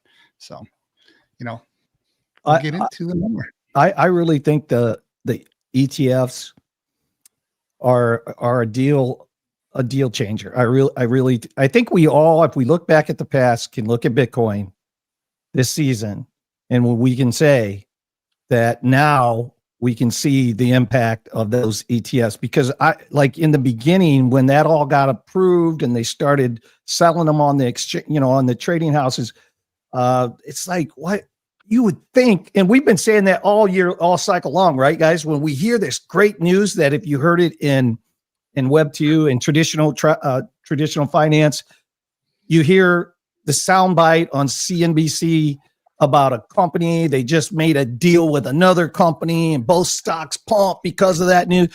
we were hearing this great news for crypto and Bitcoin, and nothing was happening. I think like all season, we're like, what is going on? Like last Friday was like really in recent memory was the first time it was in a long time this season that you got some good news where Jerome Powell said, well, probably you're going to change our policy stance, and which means we're dovish. We're gonna drop rates. He didn't say it so specifically, but and we got the pump. It was like, wow, finally we got some movement off a little bit of news. Yeah, I've been watching the CME group for September's rate cut projections, and it was all the way up at like 90%. Then it dropped down to like in the 70s. Now it's back at 85. But there's a lot of fighting going on Wall Street on if this thing happened and is this thing happening in the September or not. And I do think we get a 25 basis point rate cut in September. I don't know for sure that we get any more after that for the rest of the year. Wow, man, that would be tough. It would be very tough. But think about it. I mean, you're talking October 29th. That's in the line with November. Do you think they can risk not making that move? You know, because I looked at some numbers the other day. You know, right now the job market is slowing. There was only 35,000 hires last night, where on average in 2024 they're pulling in 168,000. Yeah, anything under 80,000 hires in a month is detrimental to the economy growth.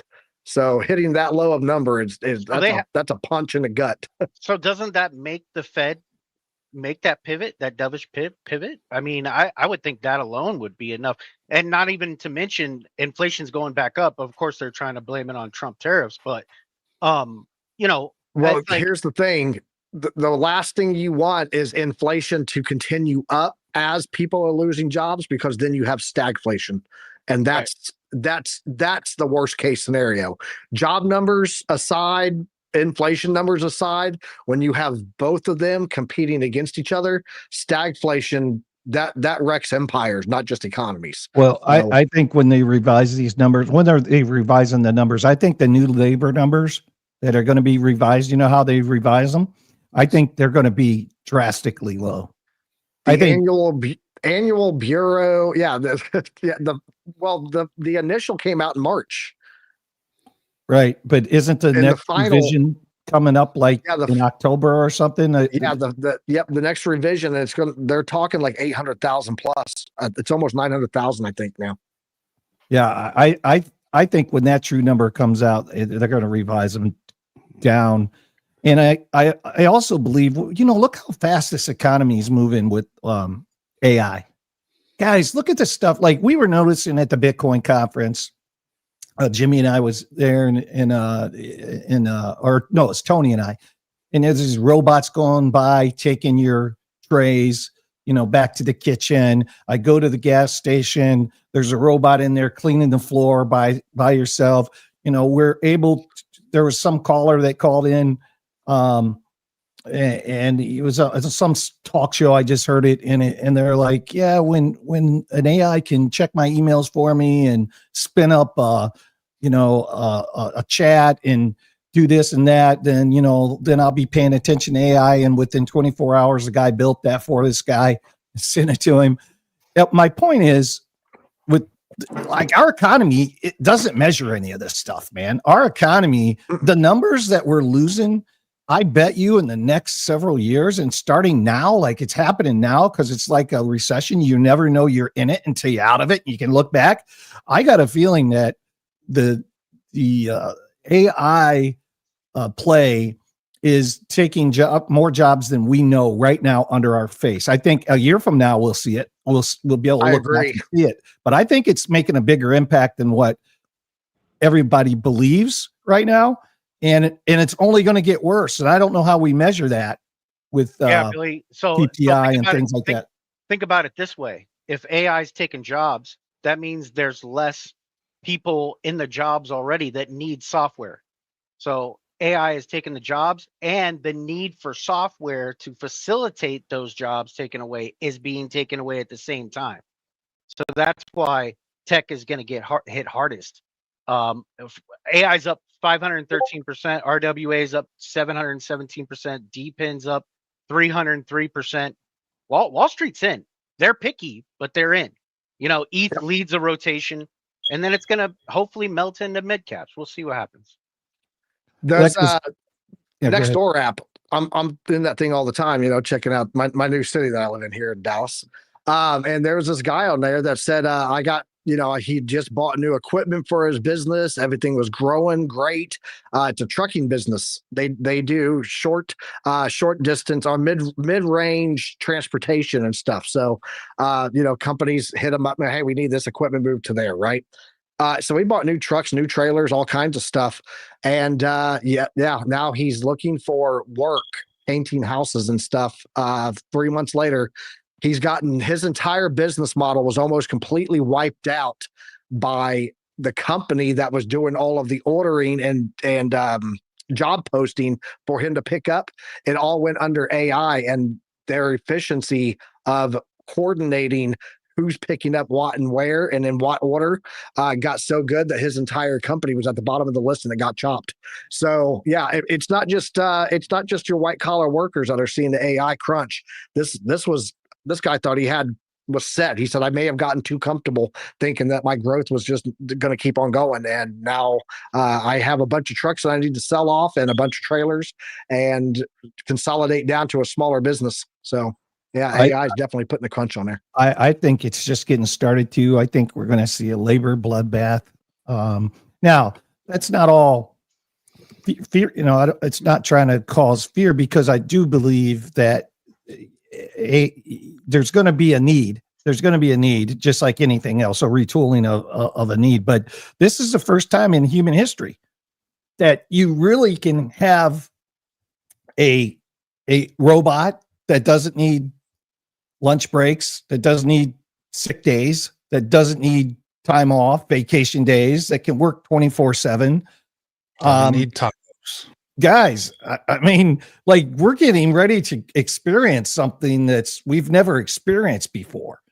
And I don't know. I guess what I'm trying to say, I'm glad I'm almost 60. It was good times coming through the system. I don't know about all of this. It's going to take a real paradigm shift in everybody's psyche, I believe, to really understand how to leverage AI for themselves, for their investment strategy, for their household, for their family. And it's going to be an interesting time to live through, for sure. Yeah, and as long as I continue to see the dollar drop the way that it's doing, every week, about $2,000 a week is going into Bitcoin. That's what I keep doing. So, what do you think, Jimmy Jim?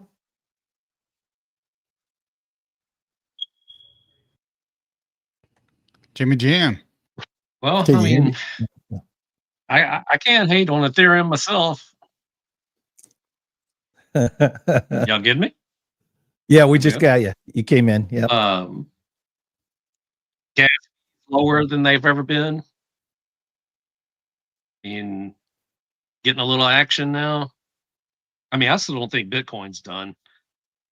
I don't think the top's in on Bitcoin by any means, but I think this is a warm up for what's to come.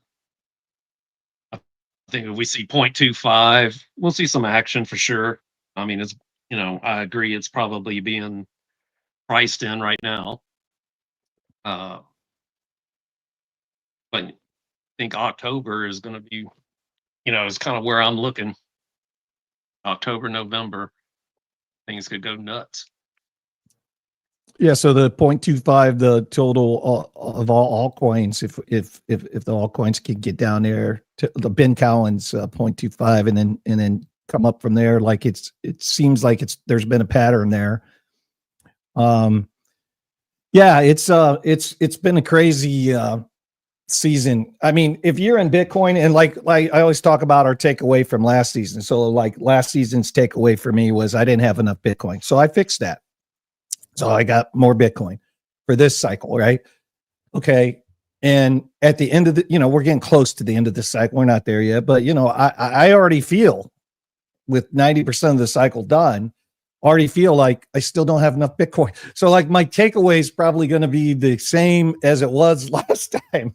It's like, you gotta get more Bitcoin. So I always try to find a takeaway from every cycle. And so right now I am personally trying to just keep buying Bitcoin on the low, right? So like for me, when you get down in the neutral fear and greed, I'm trying to buy, even if it's $500, $1,000, I'm trying to go in there and buy more Bitcoin for the long-term hold. And Piper, where, you and I've talked about this lots of time. Now with I just can't sell my Bitcoin, right? So like the best way to make money, if you're just looking at efficiency of making more dollars, yeah, man, you don't have to hold on to Bitcoin. You sell it. You do whatever. You put it in a USDT or USDC and get your 4%, or put it in real estate, or something like that. I'm saying that. Now if I do anything, I'll take a collateral loan. Now that they're so available, Oh yeah, right? you can borrow against it all over now. Yeah, I would do that. I would borrow against my Bitcoin to buy more Bitcoin, and I'd set up the timing of that so I could have it ready, so that if I wanted to buy more Bitcoin at near the bottom, then I would do something like that with my Bitcoin. But everybody's different, and that's my way is not the right way. It's just the right way for me.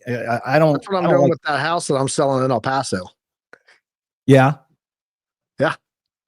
It's about 170,000 profit. That's all going after closing. That's all being put to the side to continue the dollar cost average weekly to add in. So may up my scheduled DCA, because I do the dynamic where it's in like multipliers based on how far down it goes on the flow and stuff. So I'll probably double up my DCA for a while that money's sitting there. So did you get it sold? Is it sold? It's with the title company right now. They just sent me all the paperwork to sign and all that stuff. So yeah, it's done. Nice. We made it through the 10-day grace periods out of the way and all that. So yeah, it's sold. So awesome, man. Well, congratulations. I know that's been a big, it always was. feels good when you get that monkey off your back, right? One offer in 90 days, and a house that's, in the nicest area of El Paso. No neighbors. It's just a beautiful house. And yeah, it took 90 days to get an offer. So it was pretty rough. That kind of tells you the state of the marketplace right there in real estate. Because sure Texas is a big time state, right? Lots going on. And El Paso is a military town, so there's a constant rotation of military coming through there even. So yeah, so that kind of tells you. Yeah, at our company and on the new home building side of things, we've actually seen a little bit of an uptick. The last couple of months, a little bit of a uptick, but that's new construction. We've been in what we consider a home building recession for 2 years now. It's been over 2 years. How much of that, though, Billy, do you think is from people that moved out of areas that got so hard hit by the natural disasters out there, and they're buying homes in new areas to get out of those areas? Could that be any part of that? Yeah, I'm sure some of that, because we build in North Carolina and we build, all that's what I was there. thinking. But overall, there's been an uptick the last couple of months. What I think it is it's exhaustion, man. So you had people waiting for these rates to come down, and they're living with mom and dad, or they're living in a place. They sold their house. They're living in a cheap apartment, and they're just exhausted. And so they're finally, I think, getting convinced that, hey, man, these rates aren't going to come down anytime soon, and it's exhaustion. Like they just got to get their own place. They got to buy a new home. If they're going to do something, they might as well buy new, right? I always say, why would you like to move into somebody else's toenails in your carpet, right? Just brand new, get brand new house, right? But that's what we're seeing. I don't know. We do have surveys. We talk to our customers about their reasoning, and we participate in the National Association of Home Builders surveys. But it certainly isn't strong enough to make me convinced that we're back by any means, or things are going to trend in this uptick manner. I'm not convinced of that. I'm just convinced that the last couple of months we've seen uptick in our sales, and that's a good trend. I'd like to see, right, keep that going, but it's, I don't know. We'll see. I think if we have the rate cut, I think that will help all of us home builders in the space. But I think, to DDT's point, I think some of that might get baked in here between now and then, and we'll see what happens. So yeah. Yep. But let's Hi, brother. let's take, I gotta go make dinner. yeah, bro. Hey, we appreciate you stopping in. No, Love I you, man. appreciate it, man. You got the best Yep. DCA plan out there. So everybody follow Army Appreciate you. Piper. Yeah, love you, brother. Love you, bro. Let's say hi to Wifey. Good to see you. Dutchy, good to see you. Who else we got in here, man? Dutch, it looks like Dave Digital has been crazy in here. Donato Cabrera. Good to see you, brother. Let's see who else. Andrea, of course, she's been chatting it up inside here. Alexandra G, good to see you. I did see Green Day in here earlier. That was good to see Green Day. We're up to 155 live viewers between X and YouTube. So we appreciate all of you guys. And Squirrel Shine Bob. Dark Crash, what'd you say here? Someone needs to change their fire alarm battery. Can you hear a fire alarm battery, anybody? Oh, I was trying to tell them in the background, Dark Crash. I'm glad you caught it too. Oh, was that you? They Who just is it? went off. No, it's not me. I haven't heard it. Cassius says I'm still here, but I don't see him down there. Do you guys? He's not. I don't see him in the. I think he's in the chat. I don't know. Oh, if okay. he's still- Oh, gotcha. Went to Gotcha. go make food. Yeah, so there it is. It's Jimmy. Jimmy's hitting a button. Jimmy's hitting a button. Are you Is hitting that the you, button, Jimmy? I saw you. Oh. That's Dang, funny. Jimmy, you had everybody believing You got that the was. sound down. Got the sound down. That's funny. I'm doing a Tony. I was like, I just changed the batteries. I don't know why that thing is going up. Did you get up and go check? Yeah. Is that why you left? Oh, okay. It was- Well, So- we can get back on. So one thing we wanted to talk about today, guys, in our thumbnail. Geez, we haven't even got to our thumbnail. XRP. And DDT, if you want to get ready, I'm going to pull up I'm going to share a screen, but get ready for a little bit of XRP stuff. Let me see here if I can pull this up. Share screen. Why is the XRP ETF filing so bold?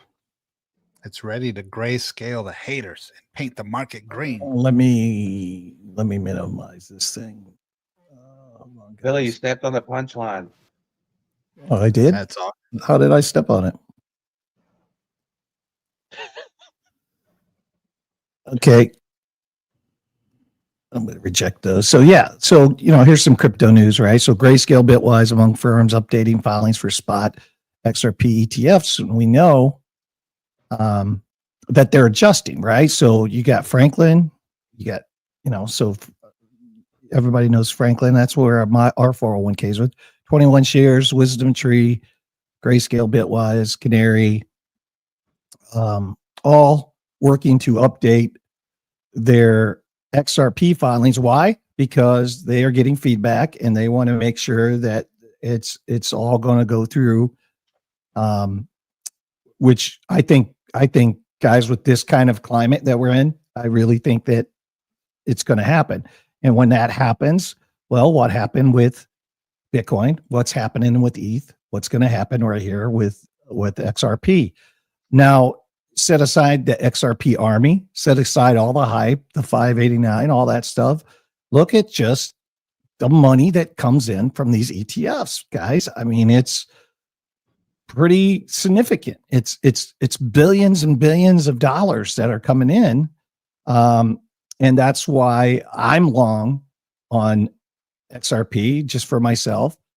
Despite the momentum, the world's largest ETF issuer, BlackRock, has not joined the XRP race. While BlackRock launched the first spot Bitcoin and Ethereum ETFs, the firm confirmed earlier this month that it has no current plans to pursue an XRP product. That's some positioning, if you ask me, right? So what's going on there? The filings arrive amid a broader crypto market rally with XRP at this point. It was Friday climbing. That was on Friday, 7%. So let's kick that around. I'm saying it's significant news to have these ETFs. I think my thesis is that we have proof now. So I'm kind of long personally for my own thesis, XRP. And look, I'm not saying go out and buy XRP right now. What I'm saying is let the market dynamics play out. And if it comes down because of these big moves like the Bitcoin dump and everything follows Bitcoin, of course, if it comes down and we're in October and it hasn't pumped up yet and you get some ETF filings, I'm long XRP. It's taken a while. If you look at Bitcoin, from the time that those ETFs went live to the time that thing really started moving, it didn't move as fast as we all thought it would, right? It's been a long grind up. And I think that's the same thing that's going to happen with Solana. I think we're now starting to see the money come into Solana because people were asking, well, why is Solana? How did Solana get up there? I think it's all that new money. We all know, DDT knows, when you add supply and demand, when you add more, that line goes up and up and up and up, right? The baseline. So we're just dumping more dollars in liquidity into that system. And I just see that thing going up. Now, that's just my own DGen opinion, not financial advice. What do you think on that whole XRP deal, Redman? Well, I think it's bullish. I think since you have about what six companies looking to get a XRP ETF. Just a little personal note. My wife wanted to buy XRP 2 weeks ago. I told her wait till it hits $3, and she did. She watched it every day. She waited till it hit $3. When it did, she bought.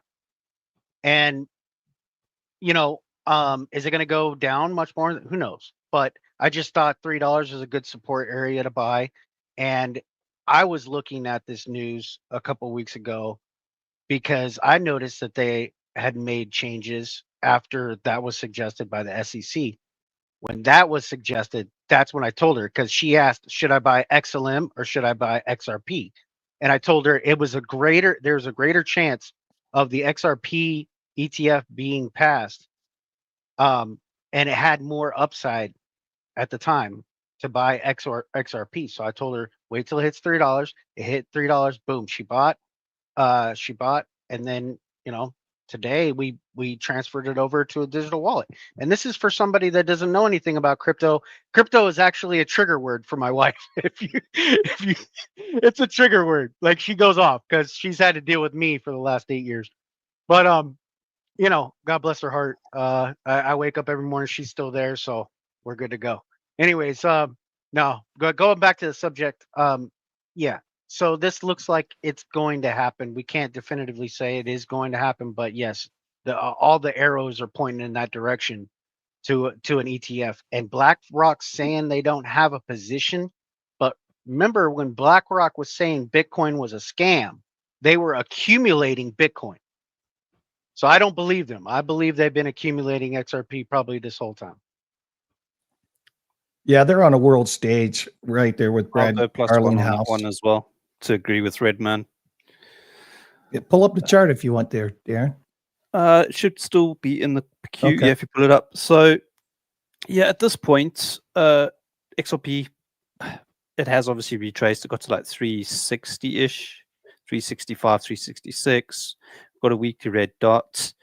What we did see here, though, is when we did break out this range, so obviously we had the volume profile between 205 and 270, 271. What we did see when we actually broke up and we moved up to this 360 odd high that it's got now, the all-time high, we could see we had the money flow cross. So obviously that's good. When you're breaking a value area high, money flow cross on the daily, it's come back, basically hit the value area high again, back tested as support and gone back up. The only issue now that I see is that it's like flagging out. So it's kind of descending channel. For those that look at those, kind of can't unsee that. But it looks as if the money flow is okay for now. $3, like Redman was saying, is a kind of good area. If we just flip over to this chart, it's basically a 4-hour resistance into support flip. So it's broken it, back tested it. So it's holding a support for now. So obviously $3 kind of has to hold, or otherwise kind of your next levels to the downside would be 270. Volume weighted levels that I look at specifically would be either 270 or 240. Just looking at that, so daily still looking okay. It's probably not going to print a daily red dot kind of maybe within the next day or two. The only thing for me kind of locally price action wise, kind of money flow still red on the 4-hour. It's fighting all these anchored VWAPs from like the key highs and key lows. So it basically needs to hold $3 kind of, and kind of Redman was saying that was a key level as well. But it's kind of also just messing around with this anchored VWAP from the top one of these highs. Money flow on the 4-hour doesn't look too great. So that's kind of a bit of a, but I would think also as well, just based on what it's done, even though the money flow being red on a few time frames and kind of just looking what Bitcoin's done tonight, it's building range. It's going sideways. So for now, it's kind of finding a base and a range kind of between like $3 and say $3.15, $3.12. So kind of locally from Friday, even after it pumped, it's kind of gone sideways. In the most part, yes, it's made a little bit of a low there and come back up, but yeah. So for the most part, I would think that it holds anywhere between 3. It's building a new range here. It looks like so we could probably just pull a volume profile from there. Go to low time frames. Kind of you have a trading range between like basically $3 and $3 value area low to like $3.10 kind of locally. Not a hell of a lot. There's momentum waves that still need to kind of anchor a bit. So generally the best moves up will come when a wave is anchored kind of below the 50 point on the market RFB. So yeah, it looks like it's, yeah, it seems to me, just on my kind of, I would say, experience, kind of just looking at markets RFB and price action, it just looks as if it's going sideways since Friday. It's actually not kind of being as sporadic as what like Bitcoin and ETH are doing, kind of just flushing out late traders and kind of picking up liquidity and those type of things. XRP as well, kind of just not in hindsight, but kind of experience wise as well, it trades really, really well when it does this type of thing. So yes, it does have the violent moves like most coins will have. But the kind of range-based trading on XRP is another good one to look at. Kind of if you're looking on daily, yeah, has fairly good range-based trading. So obviously it had this big range kind of for ages. Had this range trading literally from like December to kind of July. And then obviously it's broken out. It's kind of forming a range here, which I'm not really too certain of just yet as to how to kind of pull it, because you can just see it's just, it's more structural, kind of structure-based ranges rather than actual volume profiles. But for the most part, looking good. $3, probably have to hold a key level below that, $2.70. But even $2.70, if you're kind of a long-term investor, that's still not a bad level. If you're kind of expecting it, I've got trend-based Fibonacci's pulled here on this chart. If you're expecting it to go up to like above the $5. So with this is old. This is like 2017 to 2019, this trend-based fib. And yeah, can you see? I think this is probably the one. I haven't got the level exactly, but say 5.9, kind of anywhere from 589. That's 589. That's 589, yeah, give or take. Kind of that was the best one I could pull, the most confident one. There's a few others that say it will go higher. So there's one. No, but that's where that came from, just so you know, right? The 589 came from the pulling the range low to the range. So everybody started repeating that, right? So there's new ones that I've got as well from this cycle. Basically, the most current ones, I would say, you're looking anything, or if it gets there, right? It could still have a double in it, $7. But also as well, you could look at things like, I think it's called the coin perspective. If Yeah. XRP doubles its market cap, it's probably going to be almost ETH, like an ETH based, or even maybe at one stage I think XRP flipped ETH. So kind of when all the cases were kind of coming to a close, or when they announced the SEC weren't taking anything further. But it's still not realistic. I mean, it's still not unrealistic here that XRP could still do another double. Considering obviously liquidity might go into other coins, but kind of if we are going to get one last run, a coin to double in a month, I don't think if XRP doubles, it really affects its market cap all that much drastically to kind of be unrealistic in my opinion, my humbled opinion. So yeah, like this $4.50 to $5, kind of probably an overextension up to $7 could be a thing. And I know there's a few that do speak about it kind of more technically and probably with more standard technicals on what I'm speaking, but just looking at market cap and those type of things, it generally looks like it can be feasible. Yep. So Dave Digital just did on In Simple Terms, our new podcast that's on our channel every Saturday at 8 a.m. East or Central Time, 9 a.m. Eastern Time. Just did XRP white paper. You got any insights from that, Dave, that you want to share? No, just the white paper. Just, we kind of knew a lot about XRP already once we dove into it.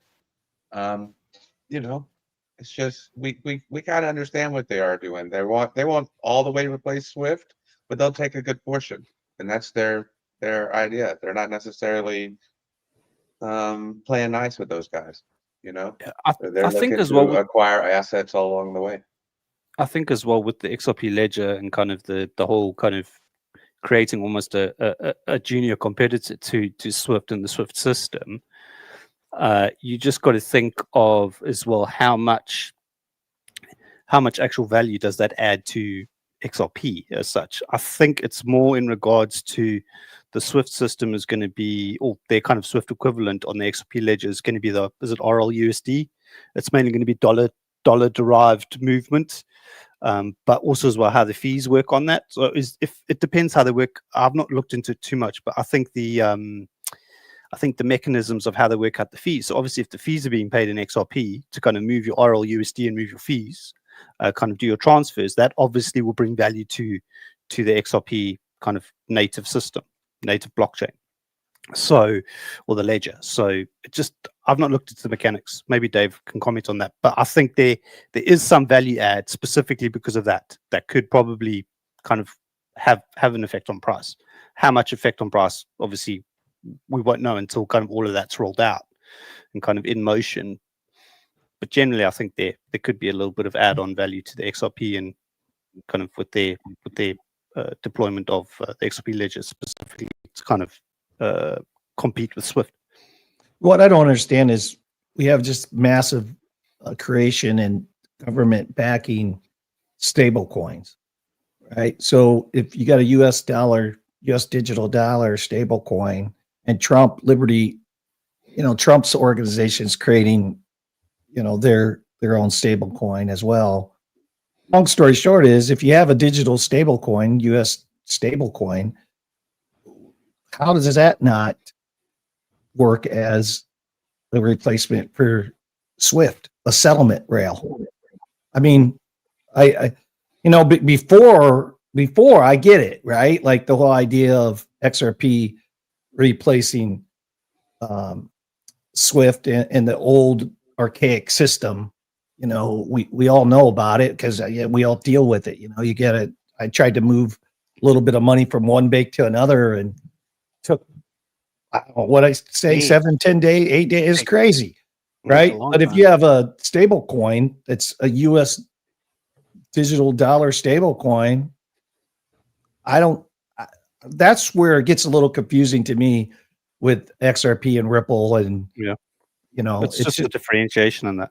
Oh, did you hear now with you're saying about moving money between banks and stuff? So in the UK, basically, if I send my wife £800, so hypothetically I send my wife $1,000, there's a 3-day hold on that money now, and I have to prove she's my wife. Like I have to give them evidence. Any transfers over £800, you have to give them evidence as to why you're sending that money. That is crazy. So like now they're state are obviously you being a gonna- lot strict.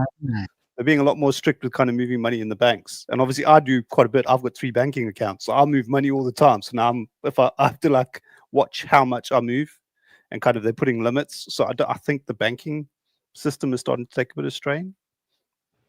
What state are you looking to move into, Darren? Hey, pardon?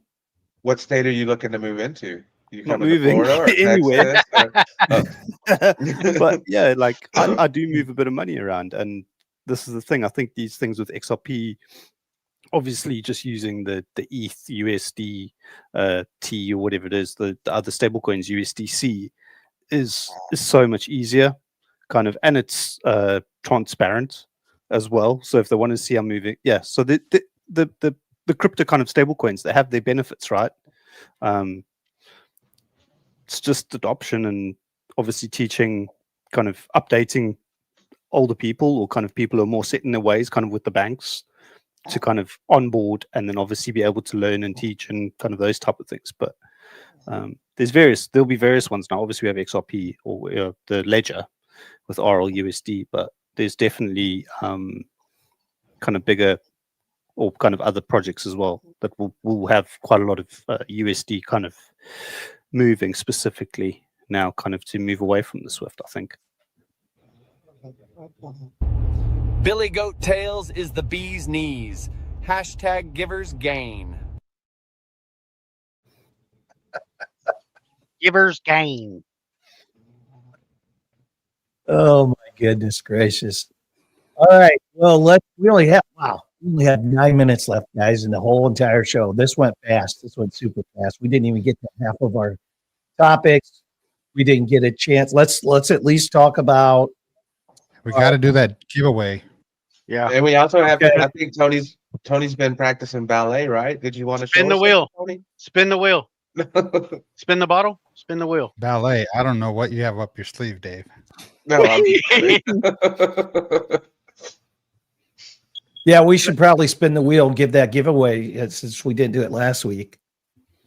So we have a free Frankie Candles 1 month premium membership, and you had to come to the stream, and so these are the 4 people that actually got into that. It was Jesse, Jessica, who else was that there? I can't. Green Day. Oh, Green Day. Yeah, and P Dub. So let's spin it so we can give that away to them. All right, I'll shuffle it. How many times? 589. I'll shuffle it 2 times. 589. 2, 3, 4, 5.89. Okay. Here we go. All right.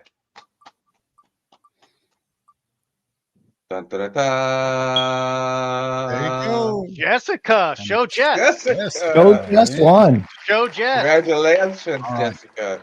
So what Jess? Will you we- reach out? Yeah, but she's got to go to Frankie's Discord, open a ticket, and tell them that she won the giveaway in Billy Goat Tails from the Frankie stream, and that's what Tony D said. Just if we should just open a ticket in their Discord, she can claim that. Just let them know. I'm not sure she's in here tonight, but if she's on the public live stream tomorrow on Frankie's, we'll alert her. Well, yeah. If anyone sees her in Discord or anything like that, just alert her to the fact that she's won. Right. Yep. That'd be good. DDT. So, what else did we say we had to get to? So we did this wheel spin. What was the other thing? Well, I don't know what we have to get to. We got 7 minutes. Of course we have Fall for Greenville. There's news of the actual bands are being listed. So the band lineup is out. So we can show that next week. It's not urgent.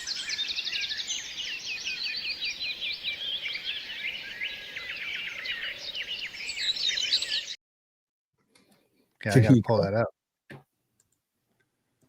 So we've got the official tunes have been listed. If we go here, hey, there's the music lineup. So the music lineup for Saturday. So this is Thursday. We got to go down to Saturday. Scroll down here just a second. Actually, I've got it on another screen ready. So let me just do that. There we go. So looks like we got a mix of musical talents.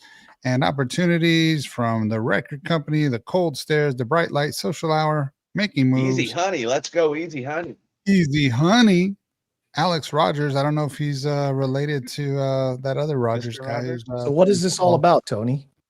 This It's a is all foodie about event.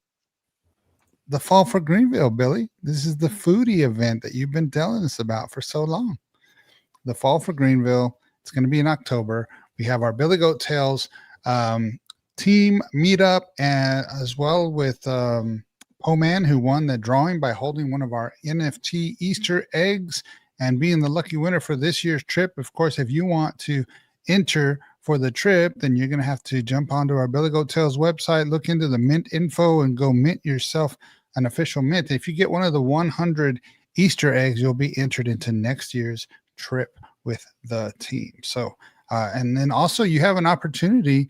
You can have one of the diamond hooves. You can become not only just a regular member on our subscription on our YouTube channel, but if you decide to be a diamond hooves holder, then you'll get one NFT and we'll mint that for you and send it over. You'll have to make sure you log in, make a ticket in our Discord, and we can get that over to you. So hopefully the one that we mint will have an Easter egg, and you'll have a chance to win.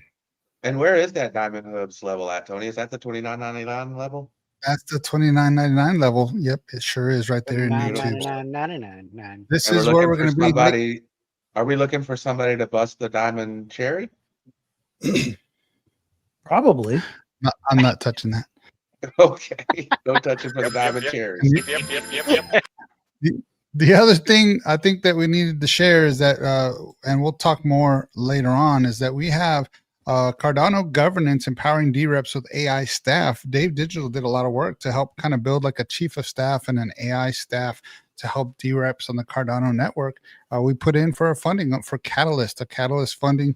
You can find this on Medium. There's a article that we published. We have a little video there, and also the link to for the community to vote, which is coming up in a couple weeks. So we want to make sure we're going to be joining some spaces. I'm going to be joining some spaces, putting out some more articles, and we'll put out some X posts. But we'll have more on that. Give it a look. We just want to provide value. If there's other people that are doing it better, maybe then that's the one to go with. But we're just trying to provide value.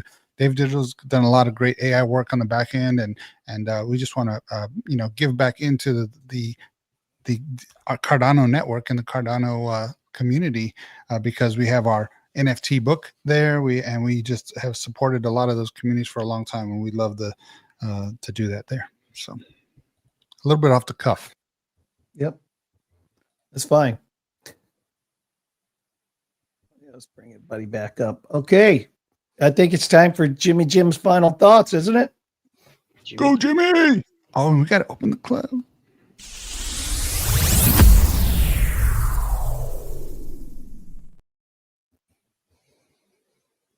Yeah, I guess I missed you guys last week. We had a card show. We actually did really good on Saturday. Sunday was a little bit slower. But this week, Thursday, myself and my son are going live on YouTube on our Space City Breaks channel. That's going to be at 7 Eastern, 6 Central. Even if you don't want to get involved, I mean, you can come hang out with us. Be bringing people up and having conversations. What else we got going on? We had some. Let's see if I can change my screen here real quick. We had some orders come in. Got this little 101 here of Cal Raleigh. This is from Toss Now. Just order a bunch of cards whenever they have a beat the previous day. That's kind of what Toss Now is about. If they have 50 home runs, they made a Rotani card. This guy had 4 or 5 home runs in one game, ironically enough, against the Astros. But they included a 101 for us in that, so that's pretty cool. He's probably going to be the league MVP this year. And then we had a rip and review yesterday. We pulled a nice Michael Penix Jr. This is one of 6 cards in a pack. Those boxes go for like $1,500 for 6 cards, which is absolutely insane. And then digging through some old cards I had, found old LeBron in his high school uniform. That's like $100 card. St. Vincent, Came out St. of Sports Mary's. Yep. Illustrated Kids. Dug up old Mark McGuire. Old Mark McGuire I dug up. Rated a 9. That's like a $50 card. And then we got in our Before you hit the latest. game. This is some of the cards that we'll be breaking. I don't know if we'll do them Thursday. We'll probably do them Saturday. But hey, let's this is some of the cards from Cardsmith. Let's rip it back. These are the cryptocurrency cards, but it's the Space series. This is the one after the Currency 4. And that's the ones Billy and I got at the conference. Let's see what we got in here. I got 2 packs. You actually redeem 1 Bitcoin. I think that's the top redemption is 1 Bitcoin. They've got 1 ETH, 1 Doge, and there's one other one. I can't remember what they did. But they're really interesting cards. These are the Space series, and they're hard as hell to open. It appears. Indeed they are. Let's go rip this one. New series looks like. Jimmy got the triple cam going on, man.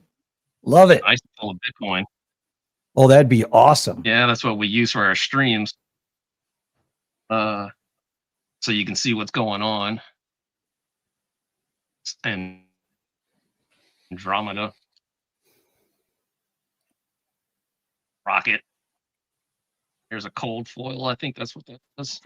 Is that?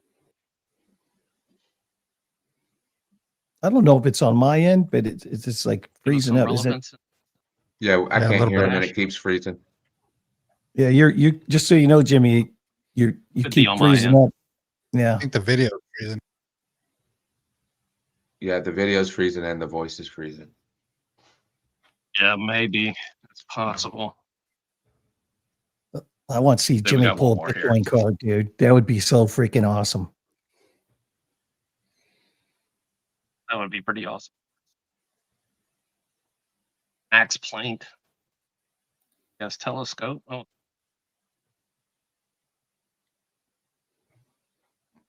Oh man.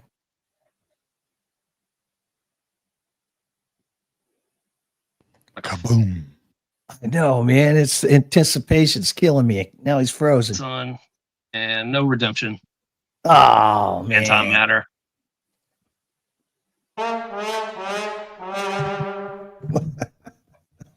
Yeah, I That's think right. my For internet's everybody- tripping out right now. Yeah, it Yeah, definitely is. it It's is. freezing up.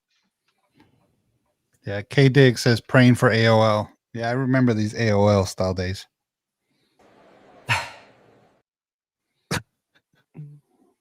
I think Jimmy, you got all those cameras going on. It might give you some lag or something. I don't know.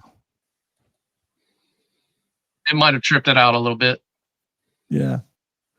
All right, it's guys. Well, pulling, listen. Free feeds into. I can't believe we busted through 2 hours that fast. But make sure everybody goes over. I think Alexandra put it in the chat. So Jimmy's new channel with Tackleberry this week, right, Jimmy? Thursday? Thursday, 7 p.m. Eastern, 6 Central. Yep. Gotta go So you check give it us out. It's gonna be fun. Definitely support him. Until Do next it, time, Jimmy. we have it, a Jimmy. fantasy football draft tonight and Green Day profits. So we got to get running for that. Can't wait to do a little crypto fantasy football. So we'll see you But- guys all next time. Before we Um, leave, Billy, yeah, gotta ask Jimmy. Can we open the club, Jimmy? it's They've been asking.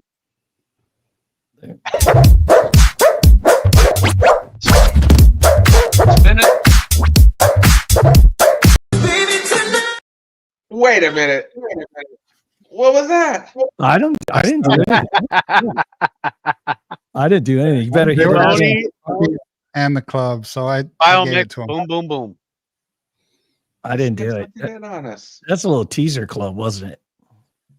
Yeah. It was We a got- little premature.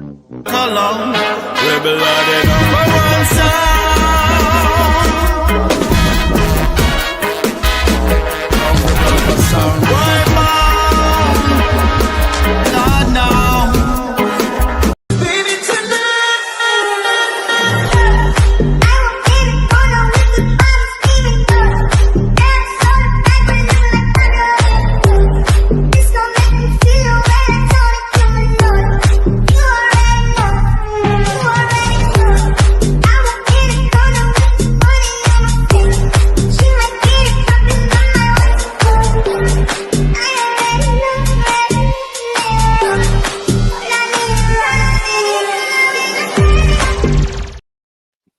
Puppy party. Puppy party. The club was open. Puppy party. Puppy party. I heard that, Jimmy.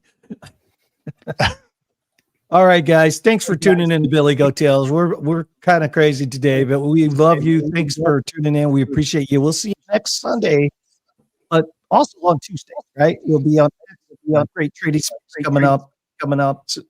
We're echoing. Thanks, Tony. Love you guys. We are Billy Goat Tales. We love you, fam. Hashtag givers get. We love you, fam. Hashtag givers get. We love you, fam. Hashtag givers get.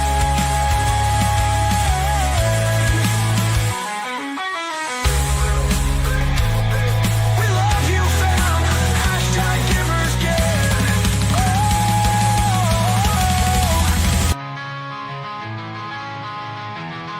We are Billy Goat Tales. We are Billy Goat